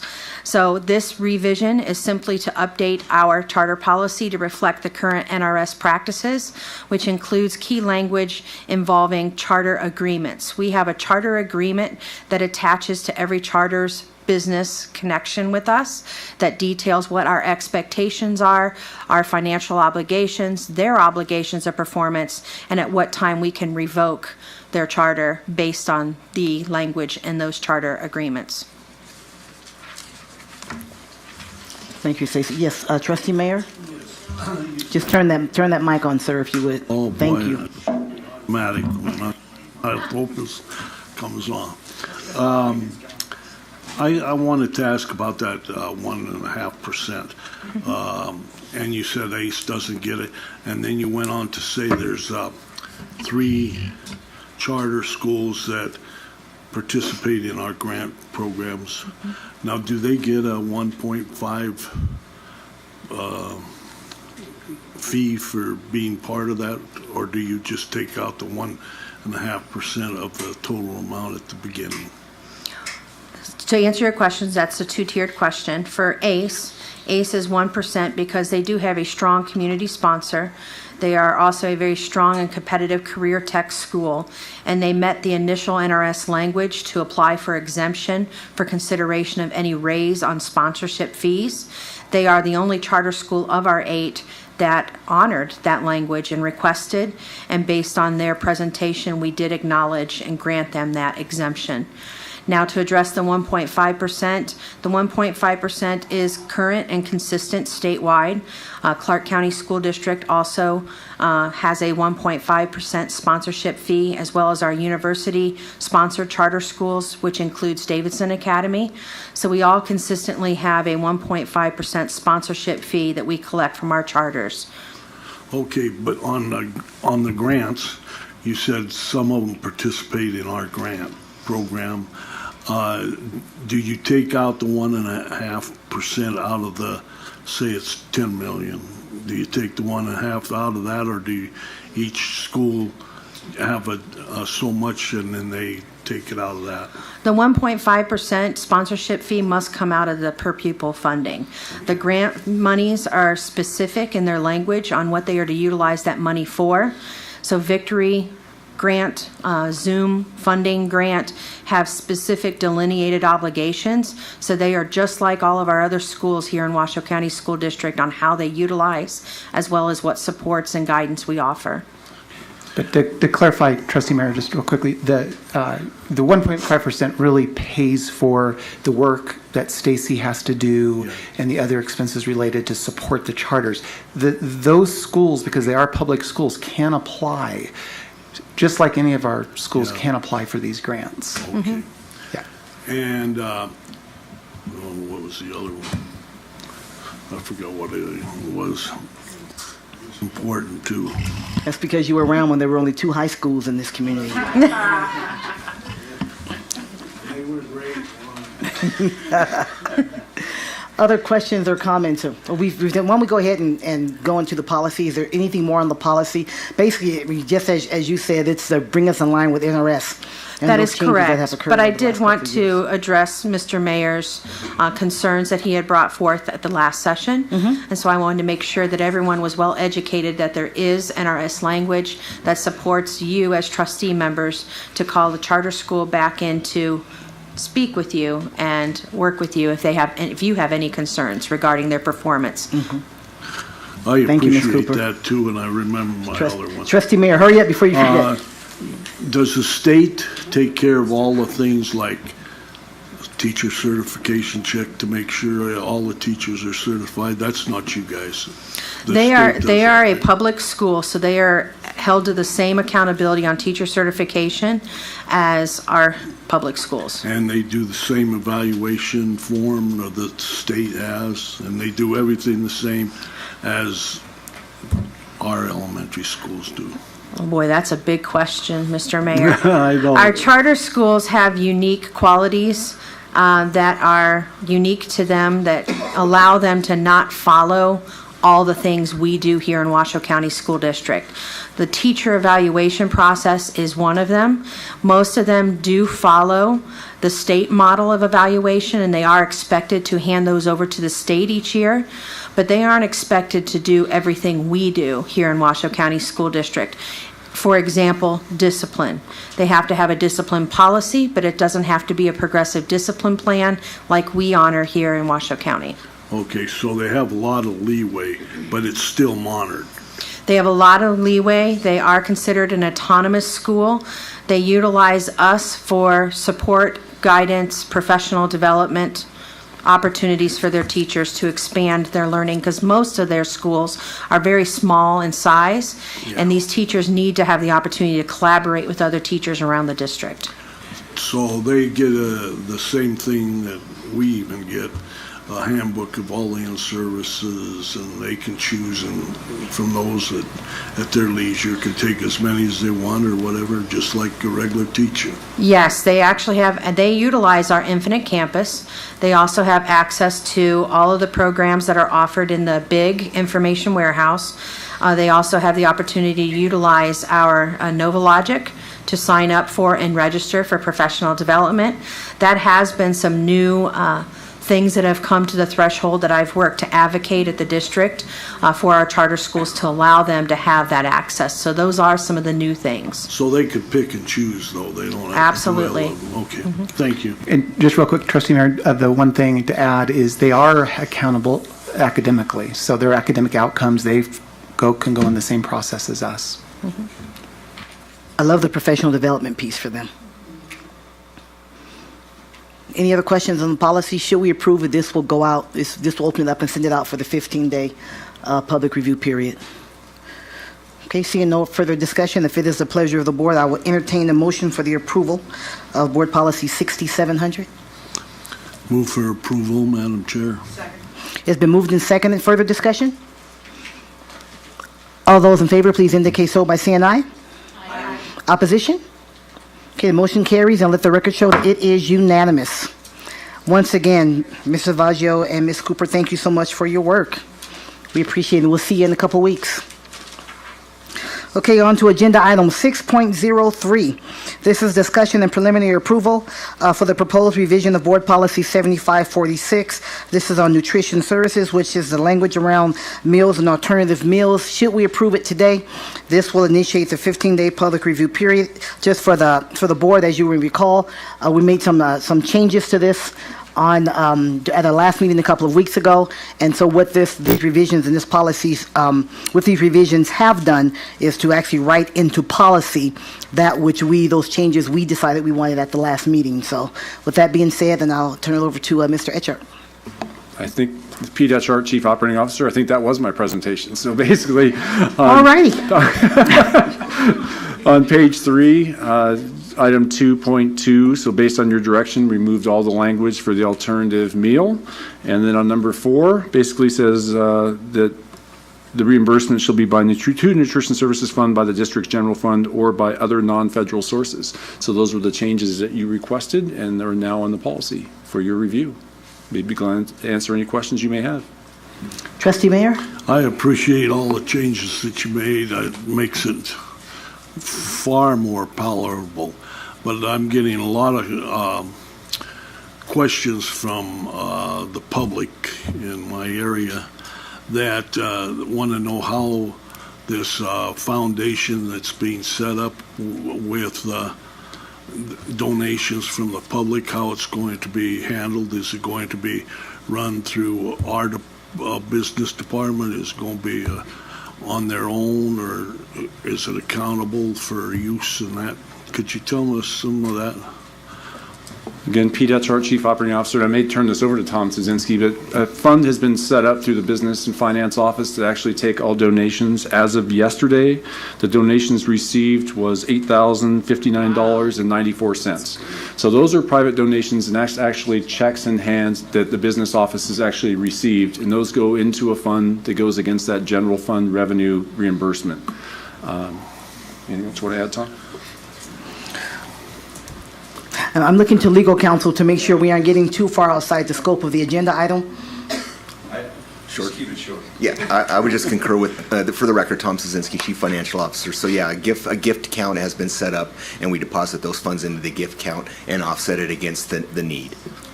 It's just like scholarship funds and stuff like that. Correct. So it's audited along with our business reports. Correct. Okay.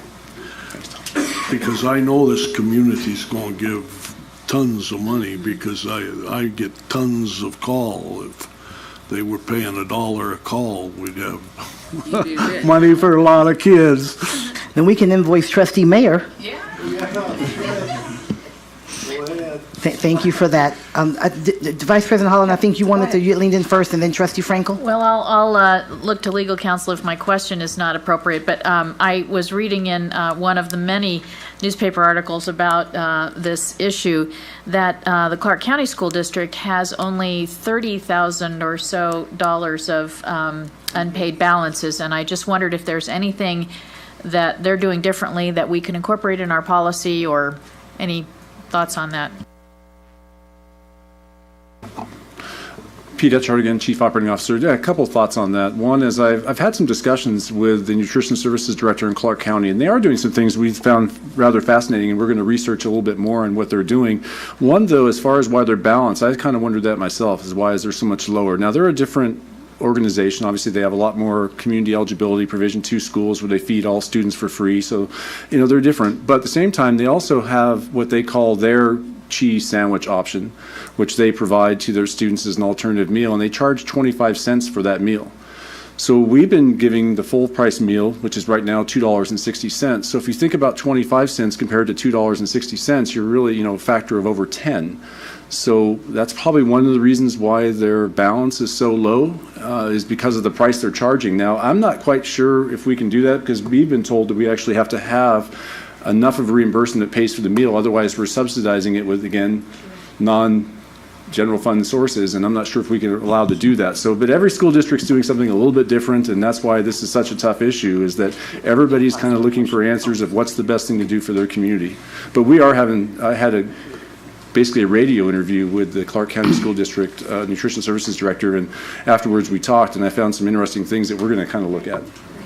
I think, Superintendent Davis wanted to respond to your question as well. And I think I'll just add, just as a former principal of Clark at a Title I school, I think we actually created opportunities within the school to pay our lunch balances. So cookie dough sales, anything that the kids generated funds you could use to go back at the kids. And we often use kid-generated money to take care of kids. I would look for, just as, and it's in the policy, I saw that as well, and we've discussed it as much as we've discussed it. We know we're going to look at this again in the spring, and so it'll be great at that time, just as a follow-up, to see what are those things that you found, or what are those things that we might be able to hopefully you've already put into place that we can use during the school year that might help us to address this as well. So just in terms of follow-up from Trustee Holland's question. Trustee Frankel. And to build on what you just shared, President Taylor, one of the things that I continue to be interested in and asked about from the community standpoint is the increase. And I know you addressed it before, Pete, and I again appreciate how many times we've talked about this and all the work that you've done.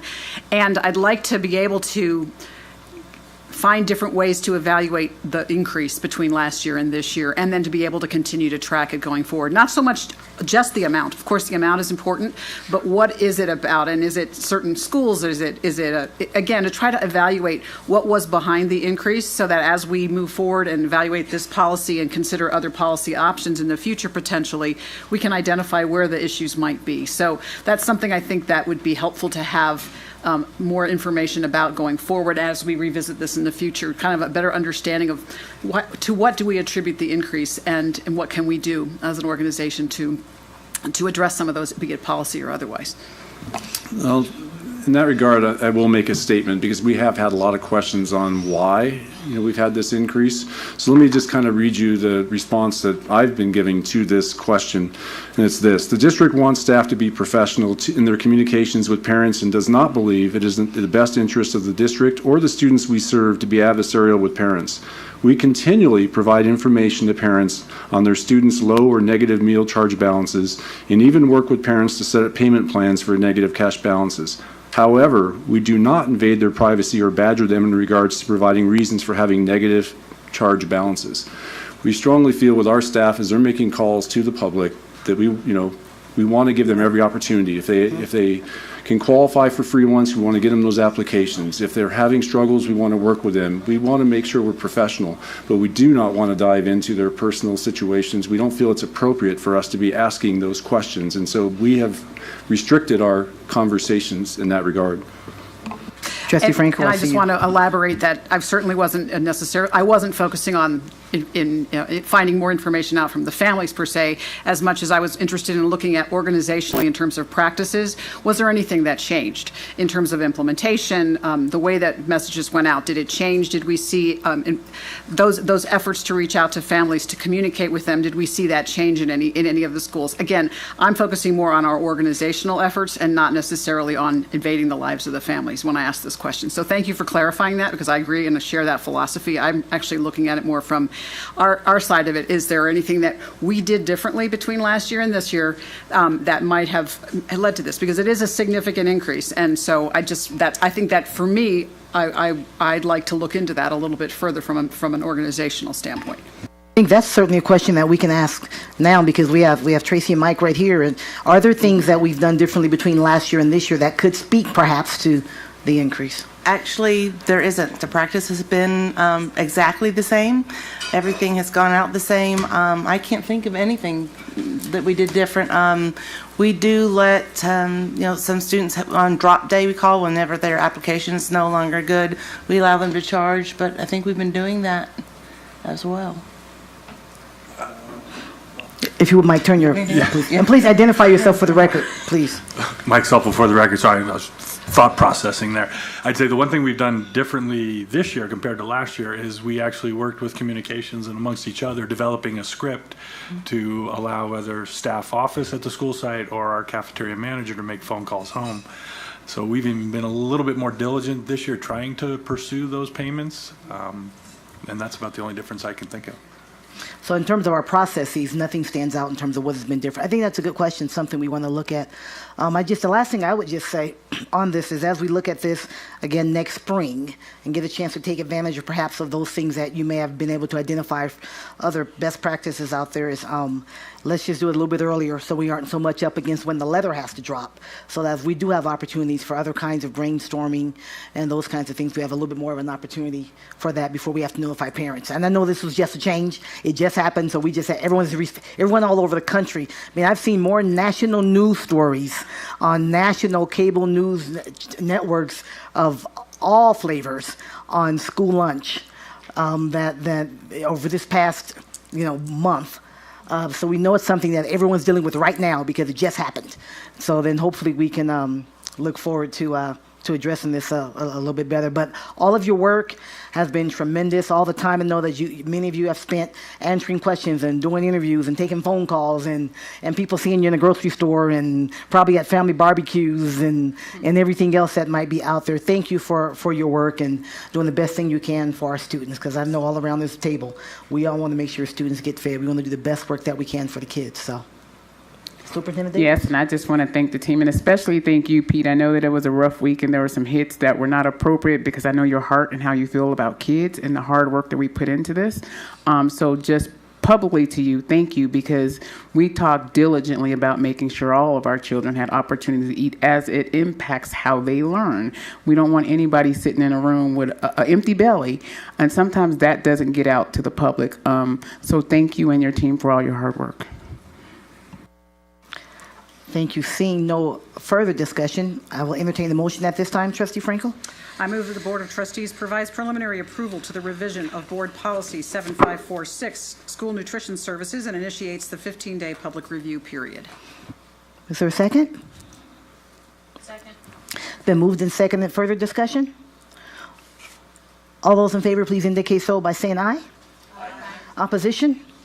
Okay, the motion is carried. Let the record show that it is unanimous. Again, thank you so very much for your work. And your caring for kids.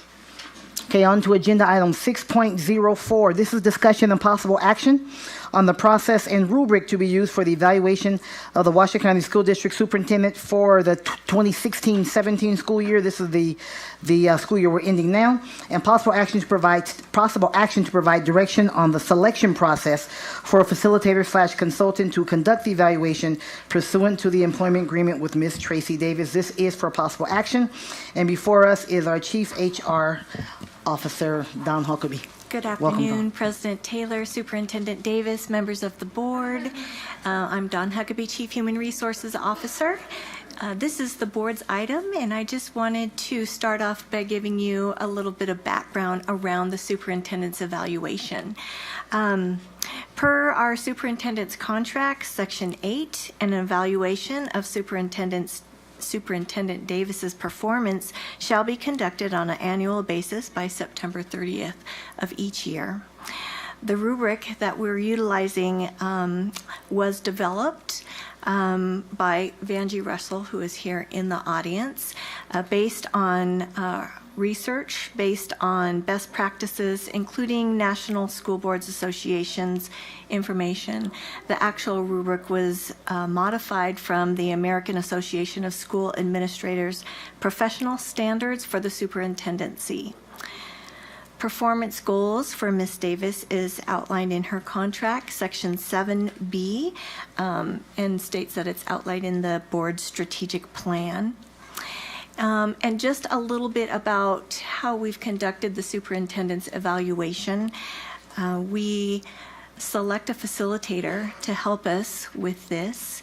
The methodology and activities are that we have a facilitator conduct structured interviews with board members individually, one-on-one meetings with each board member.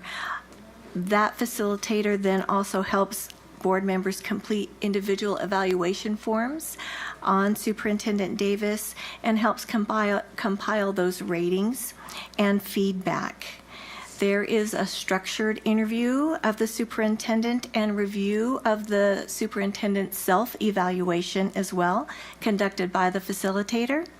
And we also conduct surveys through our facilitator to get input from our community members, community organizations, community leaders, parent leaders, employee associations. We have utilized legislative, government leaders, police chiefs, and then there can be others that the board recommends not to exceed 5 other individuals or groups. Everything is then compiled and completed by our facilitator. There is staff assistance in that process in terms of, for example, getting the contact information for our survey recipients. And we develop a timeline for the superintendent's evaluations with direction from the board. And so I'd like to open up discussion with the board regarding that process, and also if we could also discuss the selection of a facilitator and how you'd like to see that process begin.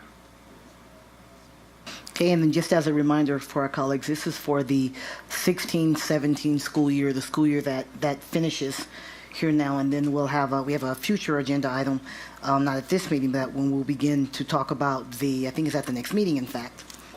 Right, I'm looking at David because we talked about the schedule for this.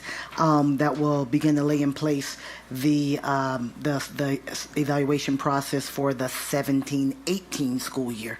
That will be put in place for that as well. So, just as a reminder, Trustee Franco. That's actually what I was going to ask about. I was wondering if, because I know last year when we were going through for the newer trustees, when we started working with Tom Alsbury, which I know is the next agenda item on the governance framework, one of the longer term goals about that was to link the evaluation process, not just for the board, but of the superintendent, of both bodies, of both the superintendent and the board, to the governance framework, and that the anticipated goal was to modify the evaluation rubric for this current year. So is the suggestion, if I'm understanding correctly, is that the reason for bringing it to the next meeting to begin the process for the 17-18 school year to modify the rubric then? I guess that's the question I have. Yes, Okay. because at that point, as you may or may not recall, because we were changing so many board members, because we have really a quorum coming in. It made more sense because they came in kind of mid-year in the school year in January to have the current board together decide what the process should be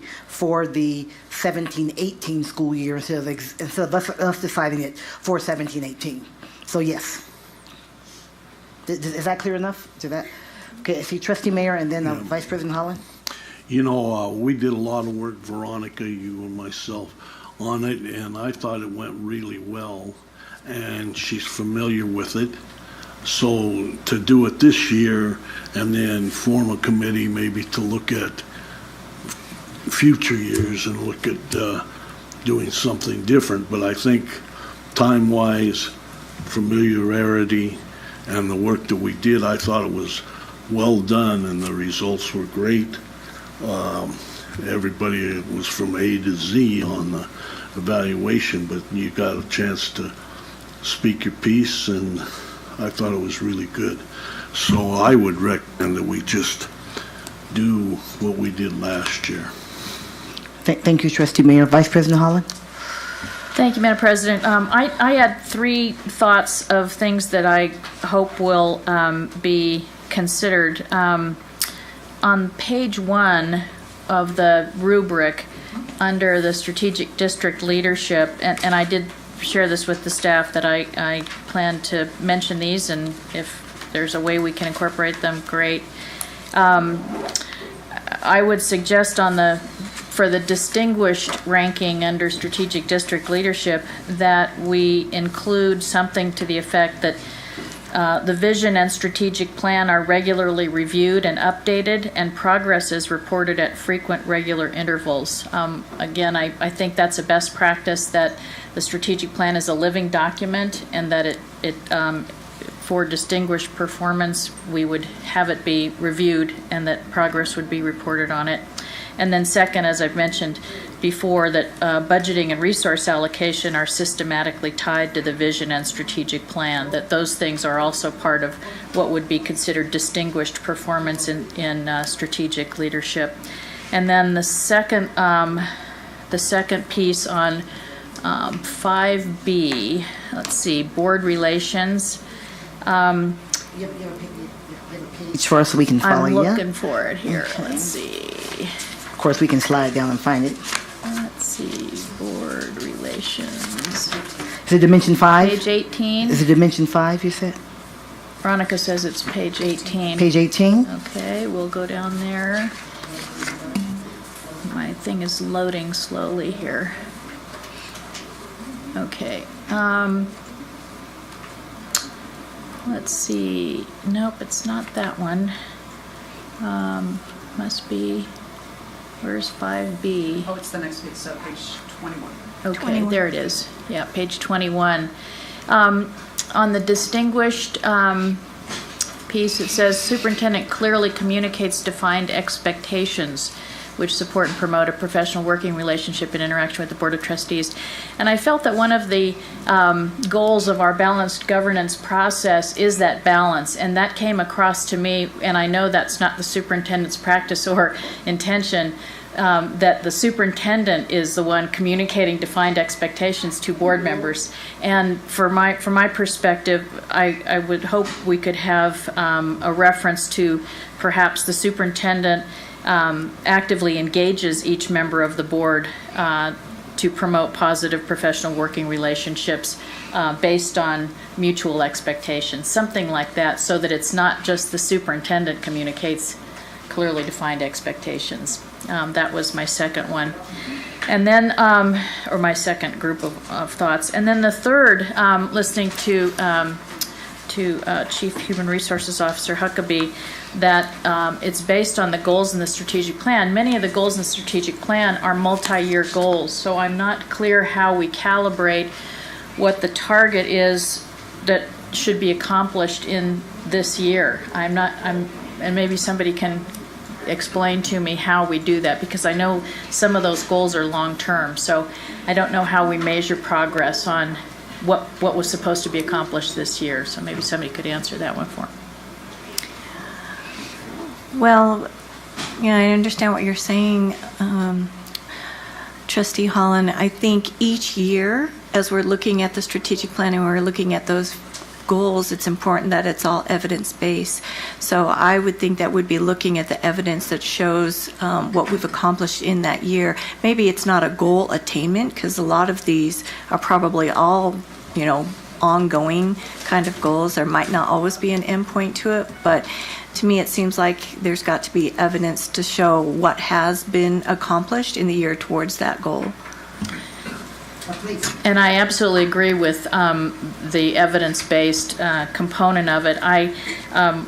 This is particularly poignant for me because for the many years that I had to have a board-led evaluation, one of the county commissioners every year would say to me, "I appreciate all that you accomplished, but what were you supposed to, what did you set out to do, and how far did you get in what you were accountable to accomplish this year?" And it was like, no, I want to tell you everything that we did. It was great, and it is great.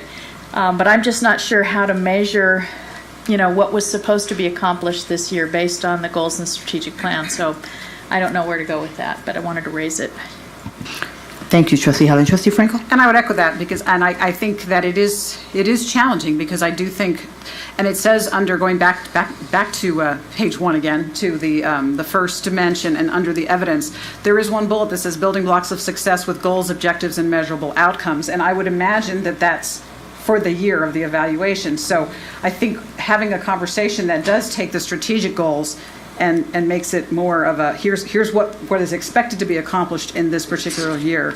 I think that's important because it does provide that evidence, it does provide that measurable outcome, and it's more tangible and measurable, and it serves two purposes. We have the accountability piece, but we also have the fairness piece, that there's evidence around for progress. And I think, just as an aside to that, the evidence question is something I do want to add to that as a follow-up to the evidence piece. One of the things that was challenging about last year's evaluation was the evidence itself and the numbers of pages that were involved, and it was thousands of pages of documentation. And I think what would be helpful for me is, rather than have each of those documents separate, have some sort of a summary and be it aligned with the strategic plan goals or these performance goals that we're talking about, have it be aligned with those or summarized, the evidence be summarized, as we do with the financial reports, which is very helpful that Tom and his team do for us around these big financial questions. They provide these summaries. I think it would be great to have more of a summarization rather than 3,000 pages of documents, because that was very, very difficult to wade through and to associate with the different goals that we were evaluating. So that's just a, but I don't want to stray too far from Trustee Holland's comment on that, but I just want to mention that. Okay, I see you, Dr. Feemster. First of all, I would like to ask Vanjie, if that's okay. I'd like to ask her just a couple questions about how you developed the entire rubric and everything. Please, Vanjie, come on up and yeah. Thank you, Vanjie. Did a tremendous amount of work around this. Thank you. It looks excellent. I just want to know Vanjie, so much for all your research. Did you consult? Did you look at other superintendent's evaluations or greater council? Yeah, because I need to know that type of For the record, Vanjie Russell, project manager. I did look at other school districts, big school districts, small school districts across the nation. I looked at the AASA standards, and I used those. Those standards. Define that so everyone knows that that's the Superintendent's Association. The American Association of Superintendents Academy.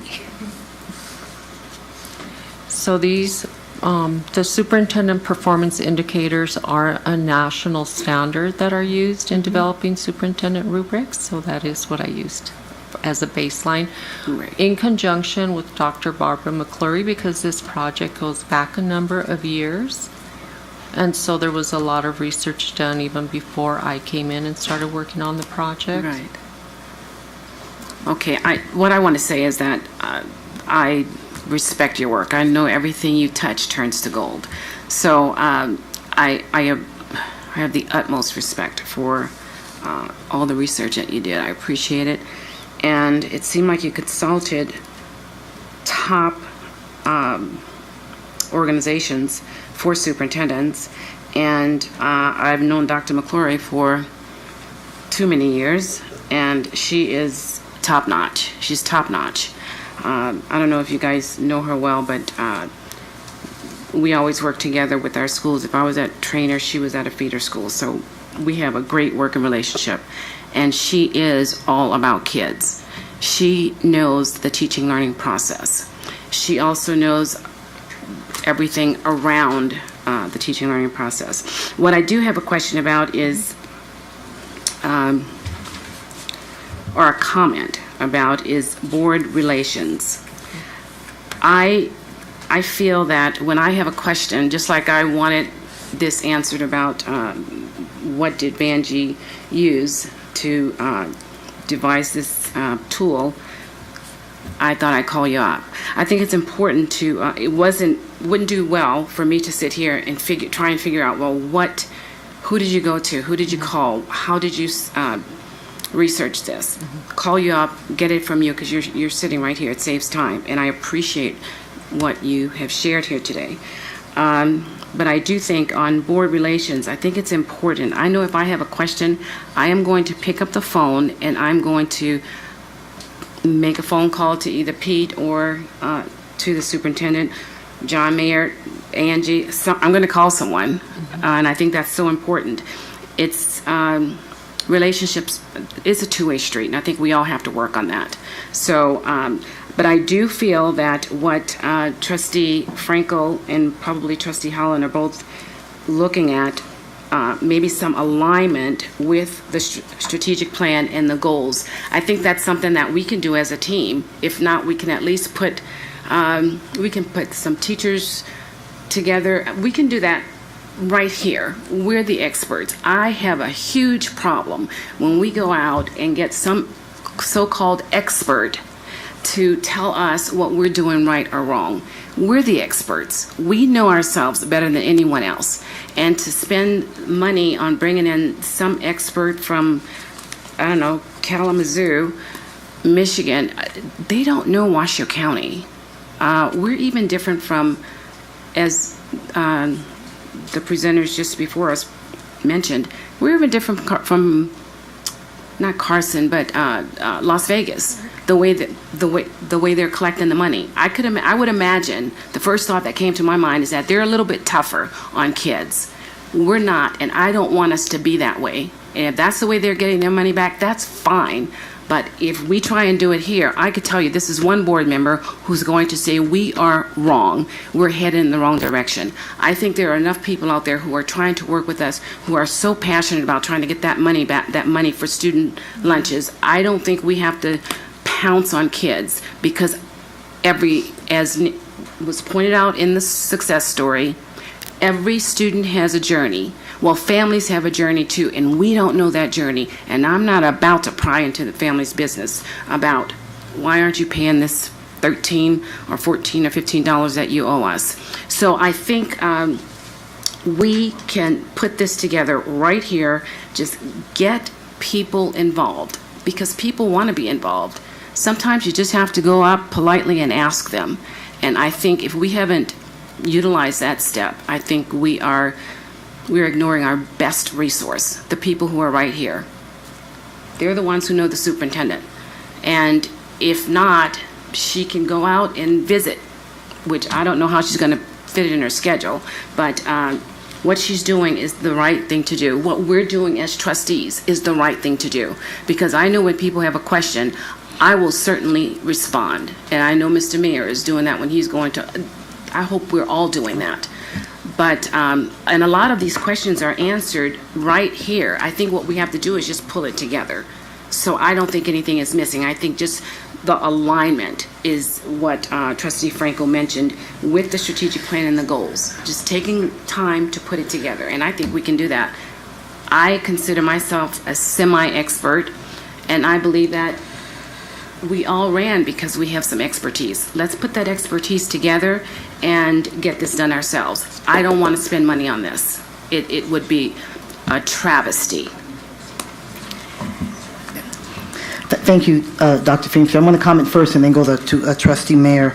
I would say, first of all, that I think the comments from Vice President Holland and from from Trustee Franco and from Trustee Feimster. I think they're well stated. I think that in terms of the rubric, the expectations being clearly stated, so they're going in the right direction, certainly makes some sense, and the goals that should be more defined as how do we do from year to year versus the overarching look of the strategic plan, which was written for like a 5-year window. And so it really is kind of hard to measure year to year. And I think even the connection to a budget, I think all of those things are I think are really well stated. I hesitate to make changes to the rubric for this year's school year because we're almost at the end of this year's school year. And so I think those comments are valid, certainly helpful. And I think that we need to make sure that we have a tighter, because they're not even that substantive, quite frankly, but a tighter rubric that really does measure the things that we want to make sure that it measures as we put together whatever tool we're going to use. I'm more comfortable doing it for the 17-18 school year just because we are where we are. And certainly want to be fair because this is almost the end of the school year, and those things weren't necessarily in mind. I think from a consultant standpoint, Dr. Feimster, I think that the reason, at least last year, we haven't decided yet, but last year, and those trustees that were here before certainly chime in if I'm off, we decided to bring in a consultant is not to provide the information, but to help us gather the information.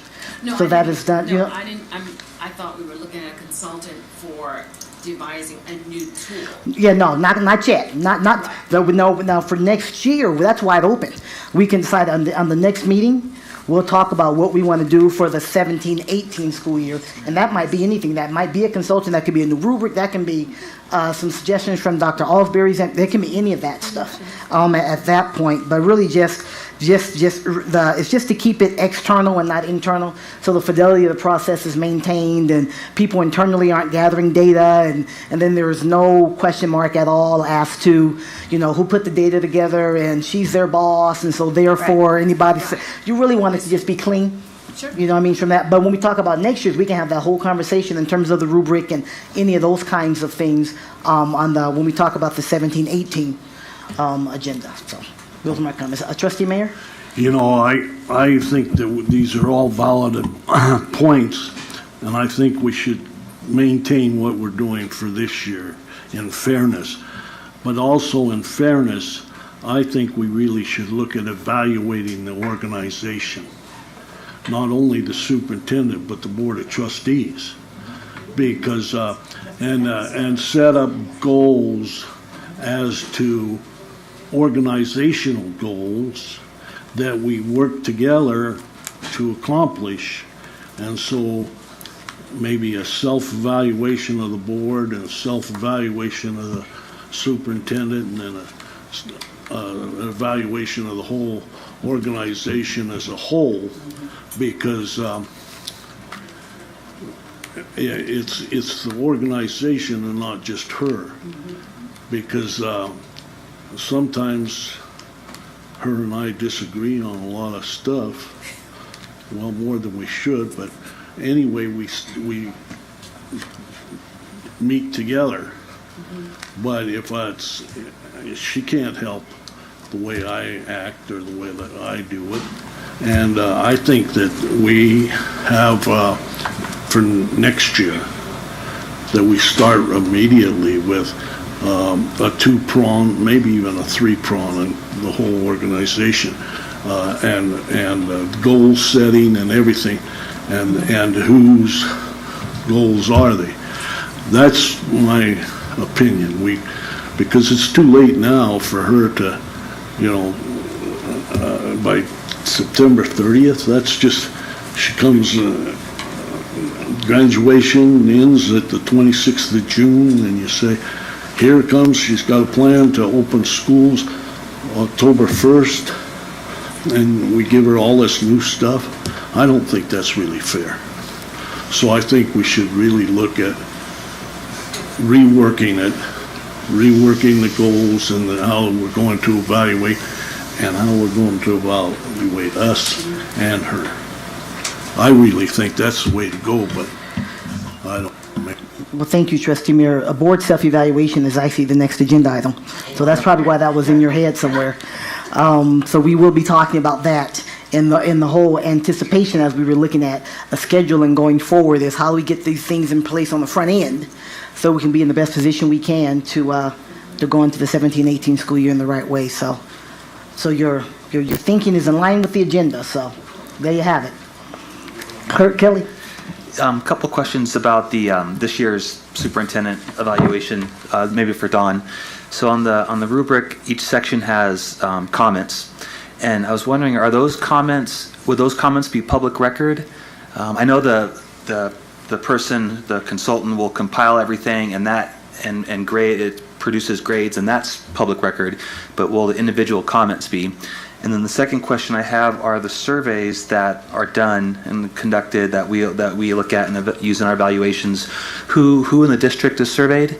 And are those surveys, can we add surveys or take away surveys? So that's my second question. So to answer the first question, not the individual comments, the board speaks as a board, and so you'll get the composite rankings of the board and then the overall comments from the board regarding Superintendent Davis's performance. In terms of employee stakeholder involvement, the different employee groups, so principals, assistant principals, ESPs, teachers, professional technical employees, a sampling of those are surveyed, as well as employee associations are surveyed.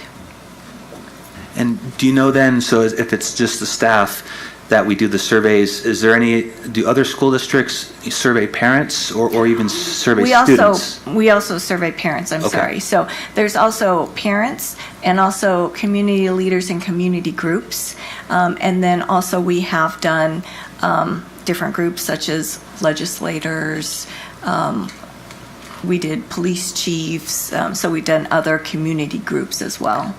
Then I would maybe add, maybe there's a way that we could somehow do a survey of students, maybe not all students, but maybe we could do, the president, the officers at each of the high schools, or just some sort of student group that is reflective of maybe the student population. But I would love to hear, their thoughts on their individual schools. So I don't know if there's a way to incorporate that in time, but that would be something I would be interested in doing as well. Katie's doing that lean in that she does, student representative Katie, that she does when she has a comment on that. So I completely agree with that.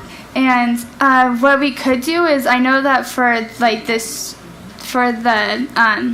Strength and Voices conferences, we do a random selection of students, so I feel like that would be more representative than just choosing, all of the leadership students at the schools, so I feel like that's a great idea. So perhaps that's a representative group. I know there's a random sampling of all the others, adding in some students. Would be awesome. Yeah. Okay, great. Trustee Frankel? No, and I really like that idea a great deal. Circling back to the way we discuss goals as aligned with the strategic plan for the current evaluation, I think one of the things, kind of going back to my request to have the evidence organized a little bit differently for this current evaluation, I think we could have it organized around the rubric and its different dimensions, and we could have it organized around the strategic initiatives, the strategic priorities, goals, and initiatives. And I've opened the strategic plan. And so I think one of the challenges I see when I do open the strategic plan is when it comes down to metrics, which is where we would be looking. There are a few of them that say to be determined or not very clear, not very measurable. So I think what this reinforces for me, and again, this is for the future, but it's for us to align all of these pieces together, starting with a strategic plan and getting clearer on what those metrics are that we expect as a way of not just driving the budget going forward, but driving the evaluation of our board as well as the evaluation of the superintendent. And you can see how all of these pieces really align with one another. Having said that, given the limited metrics that we may see here, I think it would be helpful to get a summary that's aligned not just with the rubric, but also with the strategic plan, goals, and initiatives in terms of just information about progress on all of those as a way of helping us with the evaluation. We didn't have that last year. I don't believe the strategic plan really came in to the evaluation evaluation that much, and I think we really need to do that this year, especially if that's what we're using to evaluate progress to go toward goals. Well, since that's what we have, you just said it, you ended it with that. Since that's what we said in terms of from a goal standpoint, since that's what we have to work with. I should have mentioned earlier the idea about how do we get that massive amount of, and we got it on the flash drive, by the way, of all the evidence that we got to organize it in some way, maybe summarize that. I know I'm looking at you, Vanjie, because this becomes a project for you, sorry. But it might be, it would be more helpful and much more likely, much more useful is probably the word I'm looking for. And that would almost mean looking at it in a different, and then looking at it again differently from a strategic planning standpoint. But that's an important part for the goals. So it seems like it would make sense to do that, so we can actually give a true assessment of how is she doing on those goals as stated in the strategic plan. The superintendent, she in this case, but whomever, since that's what we've stated. So does that kind of capture that? It sounds. Any other board member have? That would be helpful. As one who went through all the stuff from last year, it would. I think it would just be more useful to really look at, because it's all about the evidence. And all the work that's done, led by you, Vanjie, that's pulling all that evidence together. It'll be more useful, I think, if looked at that way. Any other comments, questions on the rubric for this year? Remember, this is 16, 17. A lot of great conversation around how we do this better, which is great because we want to do it better, and we have people with some good experience in that. Part of what you're talking about, Scott, I think, and you as Trustee Kelly and Frankel, is lining us up for a future. And Trustee Mayor, all of us have talked about it, and this is when we want to begin that conversation for next year, so we can be in the best position that we can be to move forward. Vanjie kind of had to start from scratch. We didn't have a great rubric or anything to build on before last year, and did an incredible job. Doing that, just did an incredible job pulling that together. I know went to some professional development around it at the national conference. I mean, Vanjie was all in on this and has been really, really helpful. And it's about how do we make it better as we move forward. Yes, Vice President Holland. Just a clarification. So, will there be another conversation about the rubric for 17-18? Yes, that's a whole separate agenda item. Yes, on the next meeting. Okay, that's great. To begin that conversation. I didn't want to lose my comments or just have them. No. It would be not just to be on just the whole process for 17-18. Okay. Because this board, we need to decide how we want that to look like next year. The conversation you and I have had. Yep, great. Yep, Okay, and we'll thank start you. it. And we intentionally put it on two different agendas so that we can try not to have the blending as much. Great. Okay. But that's already scheduled for next agenda. Great. Okay, thanks. Okay, for the June 6th meeting. That will be the process for 17-18, whatever the rubric might look like, whatever, we can do whatever we want. Yeah, we can do whatever we want. So President Taylor, can I just, for clarification, make sure I understand what the board would like to see for the 16-17 evaluation? You would like to see a summary that is aligned to the dimensions in the rubric, and also crosswalked to the goals in the strategic plan, so that you can see where the evidence is in what has the activities that have accomplished what we set out to accomplish in the strategic plan. I think that kind of encapsulates it. Yeah, summarize, because there's going to be an awful lot of evidence, which is not a bad thing, it's a great thing. It's a great thing. If we can see, if I say, for an example, if I'm looking at Dimension 1 and saying, okay, strategic leadership, and here's the evidence for that. Here's the evidence for that. Here's a little summary at the beginning of it. Here's the evidence for it. Okay, great. Dimension Aligned 2. strategic And plan then goal. the strategic plan goal number 1, whatever that may be. Here's the evidence for it. So similar, but kind of crosswalked. Okay. And then also Trustee a Kelly? student survey.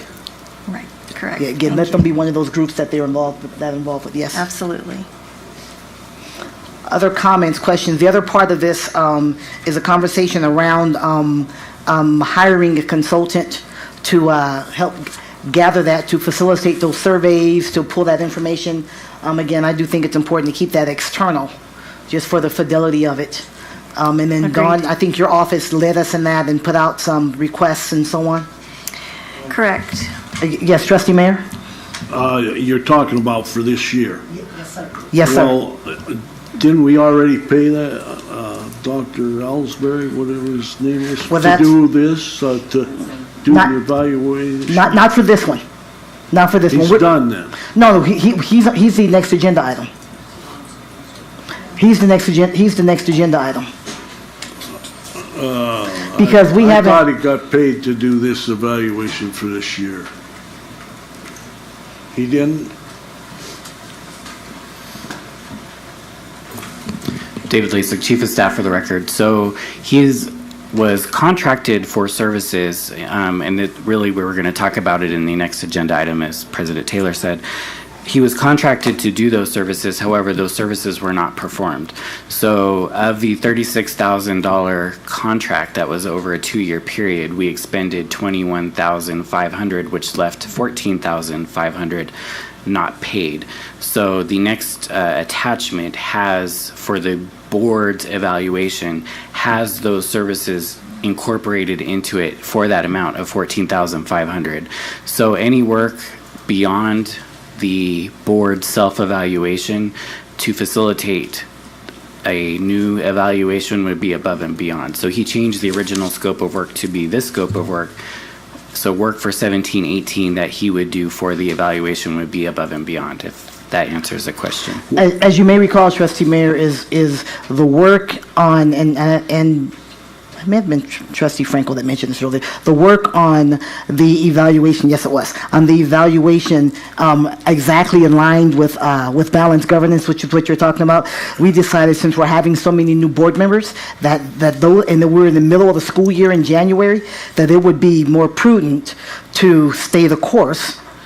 And then when we look at with the new board, the 17-18 school year, we decide how we want to go forward with the 17-18 school year with this new board. Well, the thing I'm thinking of is if you're going to have to go out and get somebody for this year's evaluation, and then you're going to drop that guy or gal for him to come in for the next year's formulation of tools. That doesn't make sense. Well, we haven't decided if he's going to be the one for 17-18. We haven't had the 17-18 conversation at all yet. But to have him do this year's, we got the money in our contract, don't we? No, we don't. So the money in the contract is going towards the board self-evaluation. So I think there's two different things. The facilitator, and I appreciate the way you summed it up, the facilitator gathers the information. That's what I think her name was Nita did last year for you all. Dr. Alsbury would facilitate the new tool, so the process and the tool. Not necessarily would he facilitate gathering the information, but he would facilitate the board's work on arriving towards an evaluation process and a tool for 17-18. That was good. Thank you, because there's the difference. Thank you. I guess one of the places And we're then Trustee struggling Raymond. is there a staff recommendation about the facilitator? And that's where we were actually going, that's where we're actually going before we have, but Trustee Raymond had a comment, and then we'll go back to Dawn in terms of getting back to the consultant. Yes, Trustee Raymond? I was sort of going that way too. The agenda item says you would come back to us with proposed facilitators. And I just was curious about that process. Do you look locally or just outside of the area for that person? And what are the kind of qualities you look for in that individual? So last year we looked locally and we looked at facilitators, and we looked at mediators, and we looked at a variety of people locally because they knew the area, they knew the community, kind of speaking to what Trustee Feemster was saying. The item today is to get your approval to move forward with that. There are a number of people that I would reach out to here in the community. I have had people that I could reach out to. I also want to get the board's take on it, if there are people that you think that I should be reaching out to as well, so that we can make sure that that is included. But yes, there are people that I would reach out to. That's great. I was in the audience last year for the evaluation, and I remember the facilitator, and I don't know what her background was, and I think, I'm not saying she did a good job or a bad job. I don't know the process, but I do think, I've thought about the person being local, I think could be an asset to us. I know that they're not presenting their opinion, but I think in gathering the information, having someone local doing that outreach could really help in making the connection, and especially in the importance of getting as many perspectives and viewpoints as possible. So. Absolutely. The person who was the facilitator last year, her name is Nita Losaponko. She had previously worked in the district, so she did have knowledge, having been in the district previously. She has been with this group, Public Impact, a nonprofit organization which supports school, district, and statewide educational reform. And so she had the background. She's since been away and seen best practices in other districts. She also travels across the country with educational reform. If the board is interested in seeing if she's available again, there would provide some consistency in the process from last year to this year, having the same facilitator. If the board would like me to seek others, I can also do that and seek others also. I would, of course, open it up for anybody if they wanted to put into a bid to do that work, then we would certainly entertain that as well, not excluding anyone. Thank you, Ms. Huckabee. Dr. Feimster and then Trustee Frankel. Thank you, President Taylor. You mentioned Dr. McClory, and she just stands out as being someone who could really get into this and be very meaningful and comprehensive. And I know Scott mentioned something about, well, if kids are writing down certain things, or are we going to share all of this? This reminds me of research. And in research, you know what to throw out. And that's why I know Dr. McClory, I helped her when she was working on her dissertation. She knows how to do this process. And this is exactly what this is about, knowing when to toss something. And when you have done research, which I know Kristen just completed, so you know how to do this. So I'm saying go to someone. She's perfect.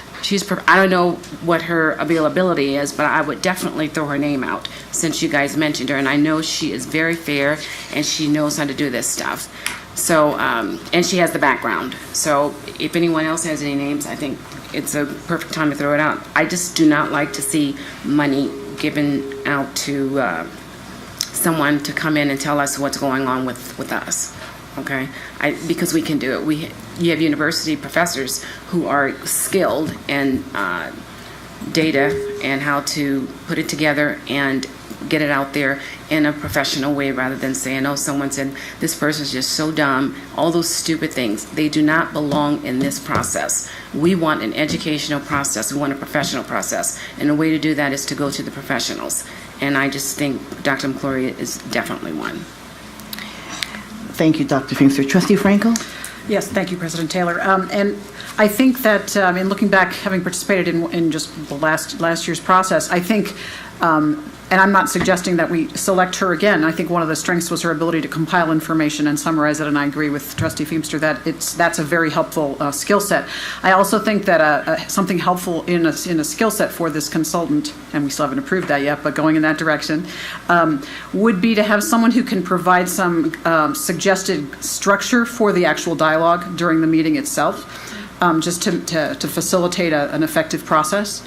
And so that would be something I would look for. I know that's going to be difficult to find one person that has both the ability to compile, research, interview, and facilitate a discussion in a public setting like we're in, but that's maybe that's sort of a wish list of mine, but I think that would be something I would hope we can do a little bit different and better job of this year. I think that's a great point. And when we met with Ms. Lasapunko for feedback on the process from last year, that's exactly one of the things that she talked about first, was providing a better opportunity for that feedback and discussion among board members around that process. So. And just a suggested, like a structure for that. I mean, as a facilitator, I know one of the things that I provide to groups that are working through processes is a suggested roadmap of, what questions to answer, kind of the dialogue itself, and structuring it in a way that's supportive. So that's why I'm thinking about that. It sounds like that she had the same thought, that it could have gone differently as well. Yes. Thank you, Trustee Frankel. Trustee Holland? Thank you, Madam President. I think one of the other important things, because this is Nevada has a kind of unique statutory process for the open and public evaluation of the person reporting to an elected board. I think it's important for whoever we select to have that experience, because it is a unique process, to have the experience with the statutory process that Nevada requires. Mm-hmm. These are great suggestions, which is what she asked for in terms of what we would look for. Should we go with a consultant? What we would look for, ideas for names or people she should reach out to. And so those are good as well. And I would certainly suggest that you do both. Certainly contact the facilitator we worked with last year, and because there is some consistency that there certainly can be there. But to also open up, there's some other suggestions to see, so we can just have an opportunity to look at a couple of different avenues to go, and then as a board we can look and see who might possess some of these other things that we're looking for, whether it's someone that's local, whether it's someone that has an education background, whether it's someone that has had the experience dealing with public bodies, and that would really speak to their ability to kind of roadmap, to use Trustee Frankel's word, or help facilitate the public discussion around it. All those things would be helpful. So they'll give us a chance to choose between several and utilize all those ideas and suggestions from the board. Trustee Kelly? Yeah, and Don, if you could also maybe reach out or look at who facilitated the evaluation for the City of Reno, City of Sparks city managers, and for the Washoe County manager as well. I don't know who they chose, if they were local or outsiders, but they obviously would have some experience doing this local, but they're not school district experience. So reach out to them and see if maybe they're a possibility as well. I will do that. Good. Other suggestions, recommendations for Ms. Huckabee or Ms. Russell? Okay, again, this is for the 16-17 school year. And then for the 17-18 school year, that agenda item is forthcoming, and we'll begin to put those things in place for the future, so that by the time the school year starts in August, we'll have something in place and everyone knows which way we're working and moving in that direction and so on. Okay, yes, Trustee Raymond? I don't know if this is appropriate, but I just wondered if the superintendent had any, feelings about the process or the rubric or, from last year. And I mean, maybe you've talked to Dawn about that, but as a new trustee, I don't know if you. Yeah, I think some of the conversations. We don't care what she thinks. Yeah, in some of the conversations, and I know Dawn did not share that, we wanted a summary. I think some of the challenges for the person conducting and facilitating was that they did not have enough evidence as they tried to push people for evidence to back that. Is that correct? That's correct. Right? And so it made it a challenge for them to actually conduct an authentic evaluation and and that's from the evaluator. So I think we have to look at what is necessary for you to make decisions, and also what is evidence look like when we have some of this terminology around language. What your evidence might be a 3, might be a 4 for her. So we need to come up with a consensus of what that benchmark would look like, so I will have a better understanding as we go forward. Other comments, and I think I'm going to get a little bit more to where I think Trustee Raymond was coming from on the process of the rubric, anything like that. We know contractually that's something we agree upon together, the board and the superintendent. I guess she's looking for any other feedback that you may have around that. I think we have to continue to talk about the process. I know, Don, we talked about some of the items where that it's not a one and done position that a board member is not meeting with the facilitator once. We talked about over time. And part of that goes around anytime you provide a lower ranking for any employee, there has to be an opportunity for them to know that and improve upon that. And so that was some of the conversation we talked about with the facilitator. How does that look so it's not summative and you hear everything that you got on the day of, and then you have an aha moment, or you have to go back and provide documentation. By the time we arrive at that point, this team should be on the same page. I think that's an important point. If I could just jump in, there's a board policy around formative assessment. There's one thing to have an at the end with all of the data and all of that. But as we talk about in our professional growth system here in the district, the real meaningful part is in the conversation and supports. No one's going to be perfect. There's always going to be opportunities to be able to improve, but what does that look like and what are the supports? So to have a true professional growth system, it can't be one and done and right at the end, and this is what the data is. It really has to be throughout the process, which we do want to talk about for 17-18.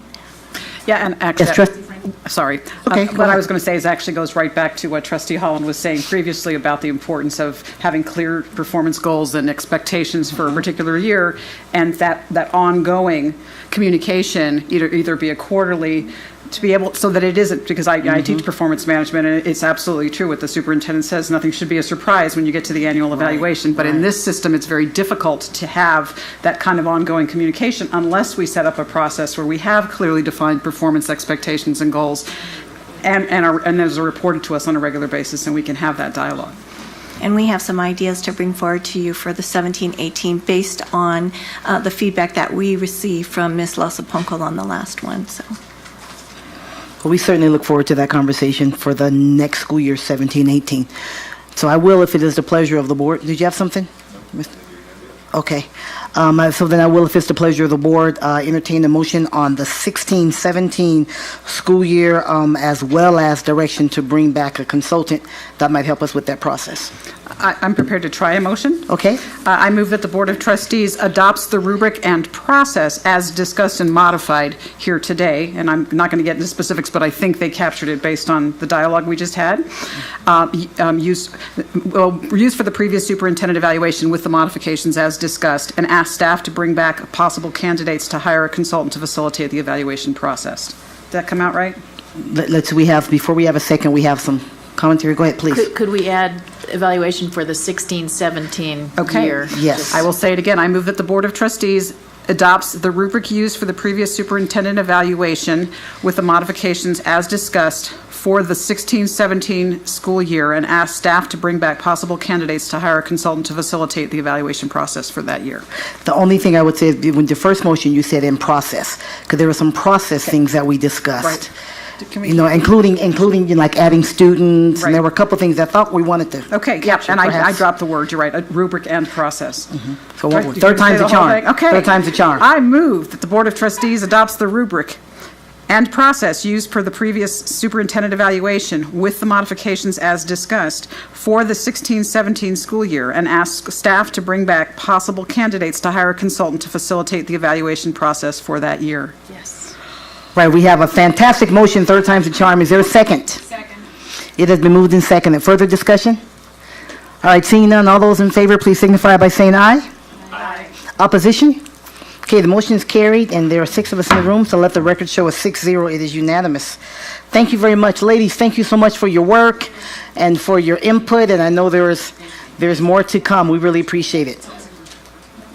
No, that was good. That was good. We captured those things. Okay, our final agenda item in terms of presentations and such is agenda item 6.05.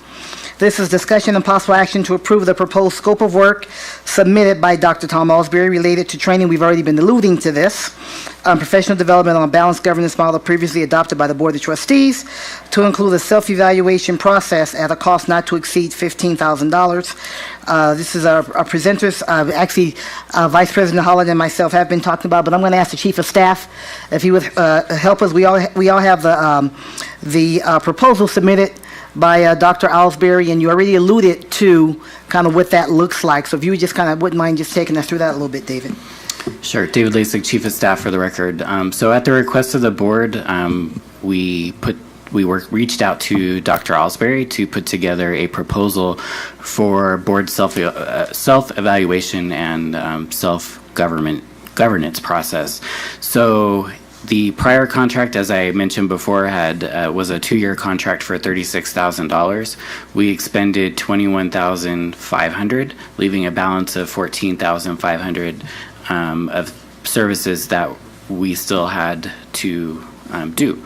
So, and that was for the evaluation process. So he took what was left on that contract and the work and changed it to this scope of work in the same amount of what's due, so $14,500. So the proposal that's attached to this item is really for a board self-evaluation and governance process in the amount of $14,500, which was the balance of the original contract.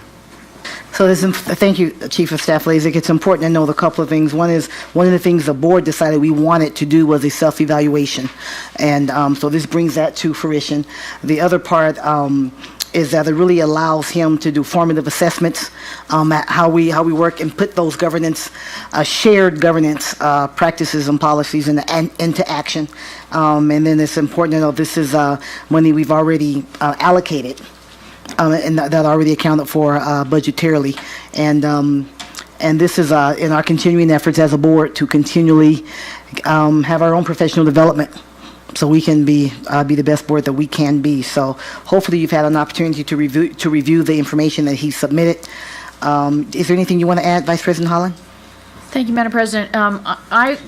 Looking through the proposal, I was just concerned. I don't know how long the training review is expected to be, but we just had that training in December, so I think it's important that we look at the balanced governance board meeting protocols and maybe go through some of those board policies that relate to the board governance. I'd rather spend more time on that than a review of what we did in December, and I see several of the bullet points are a review.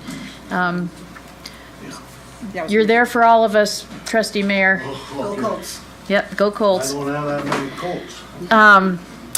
So I just wanted to see if we could maybe shrink the part that has to do with review and expand the part that has to do with kind of going through, here's the board policies that relate to governance, and maybe have a rich work session around that.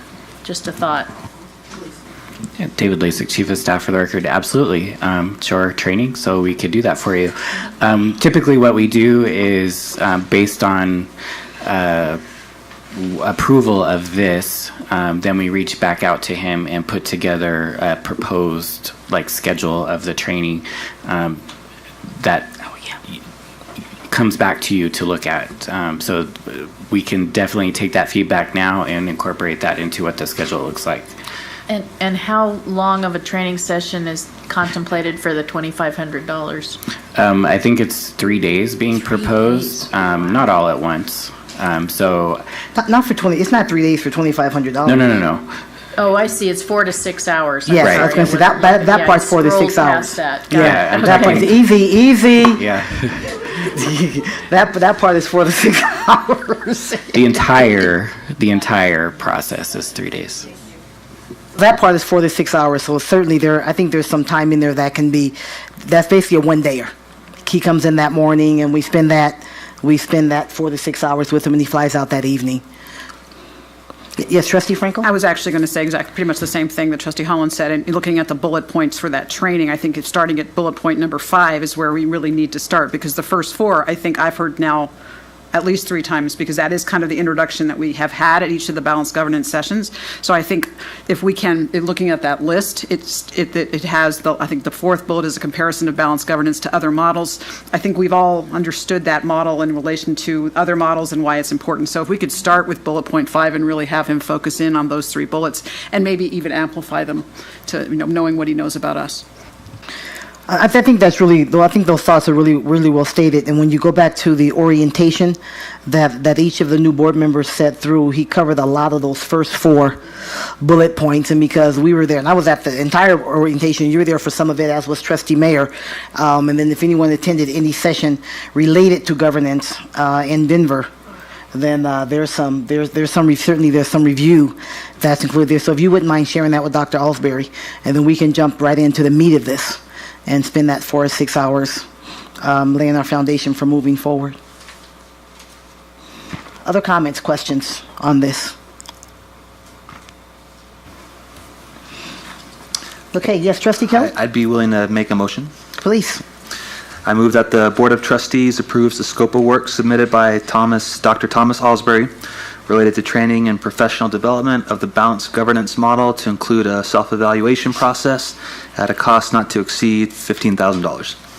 If I may, can we make allowances for the recommendation of Vice President Holland? Yes, to include recommendations based on today's discussion.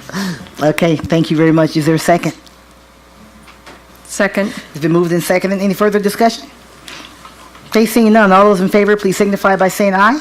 Aye. Opposition? Okay, the motion is carried. Let the record show that it is unanimous. Thank you, Chief of Staff Leasy. Okay, any future agenda item requests?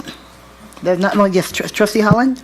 It's probably not a future agenda item, but I would like to know how we can address the concern about the eagle feathers on the graduation caps. I think it's probably too late for us to get it on a agenda.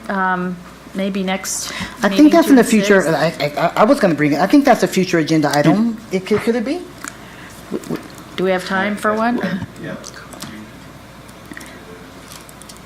Oh, we have a public comment coming up on that as well? No. Yes, we do. We do have a public comment on that. When it's public comment time, I'll call on you. Don't worry, haven't got your card, okay? Okay, that's a future agenda item request. Okay, other future agenda item requests. I have one. Yes, Trustee Kelly. Very similar, but so at the next meeting, could we have a presentation about high school graduations, like the who, what, when, where? I mean, I've been part of many high school graduations, but some board members haven't, or they've been there but not on the diocese. So just a discussion of what to expect, because those next 2 weeks are going to really dominate our school board lives. So maybe it can be what's allowable and not allowable can be a part of the broader graduation discussion. Okay, future agenda item request. We're right, Mr. Rombardo? Okay. Any other future agenda item requests? Okay, so those have been captured. Fantastic. We do have public comment, and you have waited very patiently, sir. Jonathan Lowry. Mr. Lowry, welcome. Thank you for your patience. You have 3 minutes, sir. Thank you for being here. No problem. My name is Jonathan Lowry. I'm from Pyramid Lake Paiute tribe. I'm a full-blooded Native American Paiute. I work for Nevada Urban Indians, so I'm kind of a contradiction. But yeah, I just wanted to come talk to you guys a little bit more about the graduation caps. We had some questions and concerns brought by parents involved with the Parent Advisory Committee through Washoe County School District. So I voiced my concern there. Our Johnson O'Malley program underneath Nevada Urban Indians, we're incentive-based for students to try to graduate. So one of my suggestions for the committee was to get the students' graduation caps beaded and to gift them an eagle feather that was ceremonially blessed in a sweat lodge. But bringing that up to the Washoe County School District's PAC committee, which is kind of crazy because I think that's where our avenue should have been to have discussion on this issue in particular. It was kind of shot down at that point. There was a document, I guess, that was sent out this year stating that no alterations could be done to the caps. Myself, I'm a parent of a student in Washoe County School District, so I thought this was kind of weird to hear it at the end of the year, or else I would have been advocating a lot sooner. But for myself, I just kind of wanted to give you guys a little bit more insight and education on why students wear that. There are neighboring school districts, Lyon County in particular, Carson City County, and Douglas County, who have Native American tribes involved in their school districts as well. I know for a fact that they do allow their students to walk with their caps. They're not altered. They beat around the edge, and they do it respectfully with the school colors. It's nothing too crazy. And then the eagle feather is put on the button of the top of the cap, and it's adorned on the side opposite of the graduating or the tassel. So the reason why I'm bringing this up is because I was told that the students can wear the caps in their hair. So the students could wear the eagle feathers in their hair, but if there's a student who doesn't necessarily have long hair or things like that, it's kind of like, well, where are they going to put it? They can't necessarily clip it on anything or do something like that. That feather is supposed to be on, it has a significant meaning to be on the top of the head. That's where, basically that's where our spirit lies, our hair and things like that. So I just wanted to bring that a little further more attention to it. Myself, I am a tribal member and I'm an advocate for the students. I meet with a lot of students in Washoe County School District.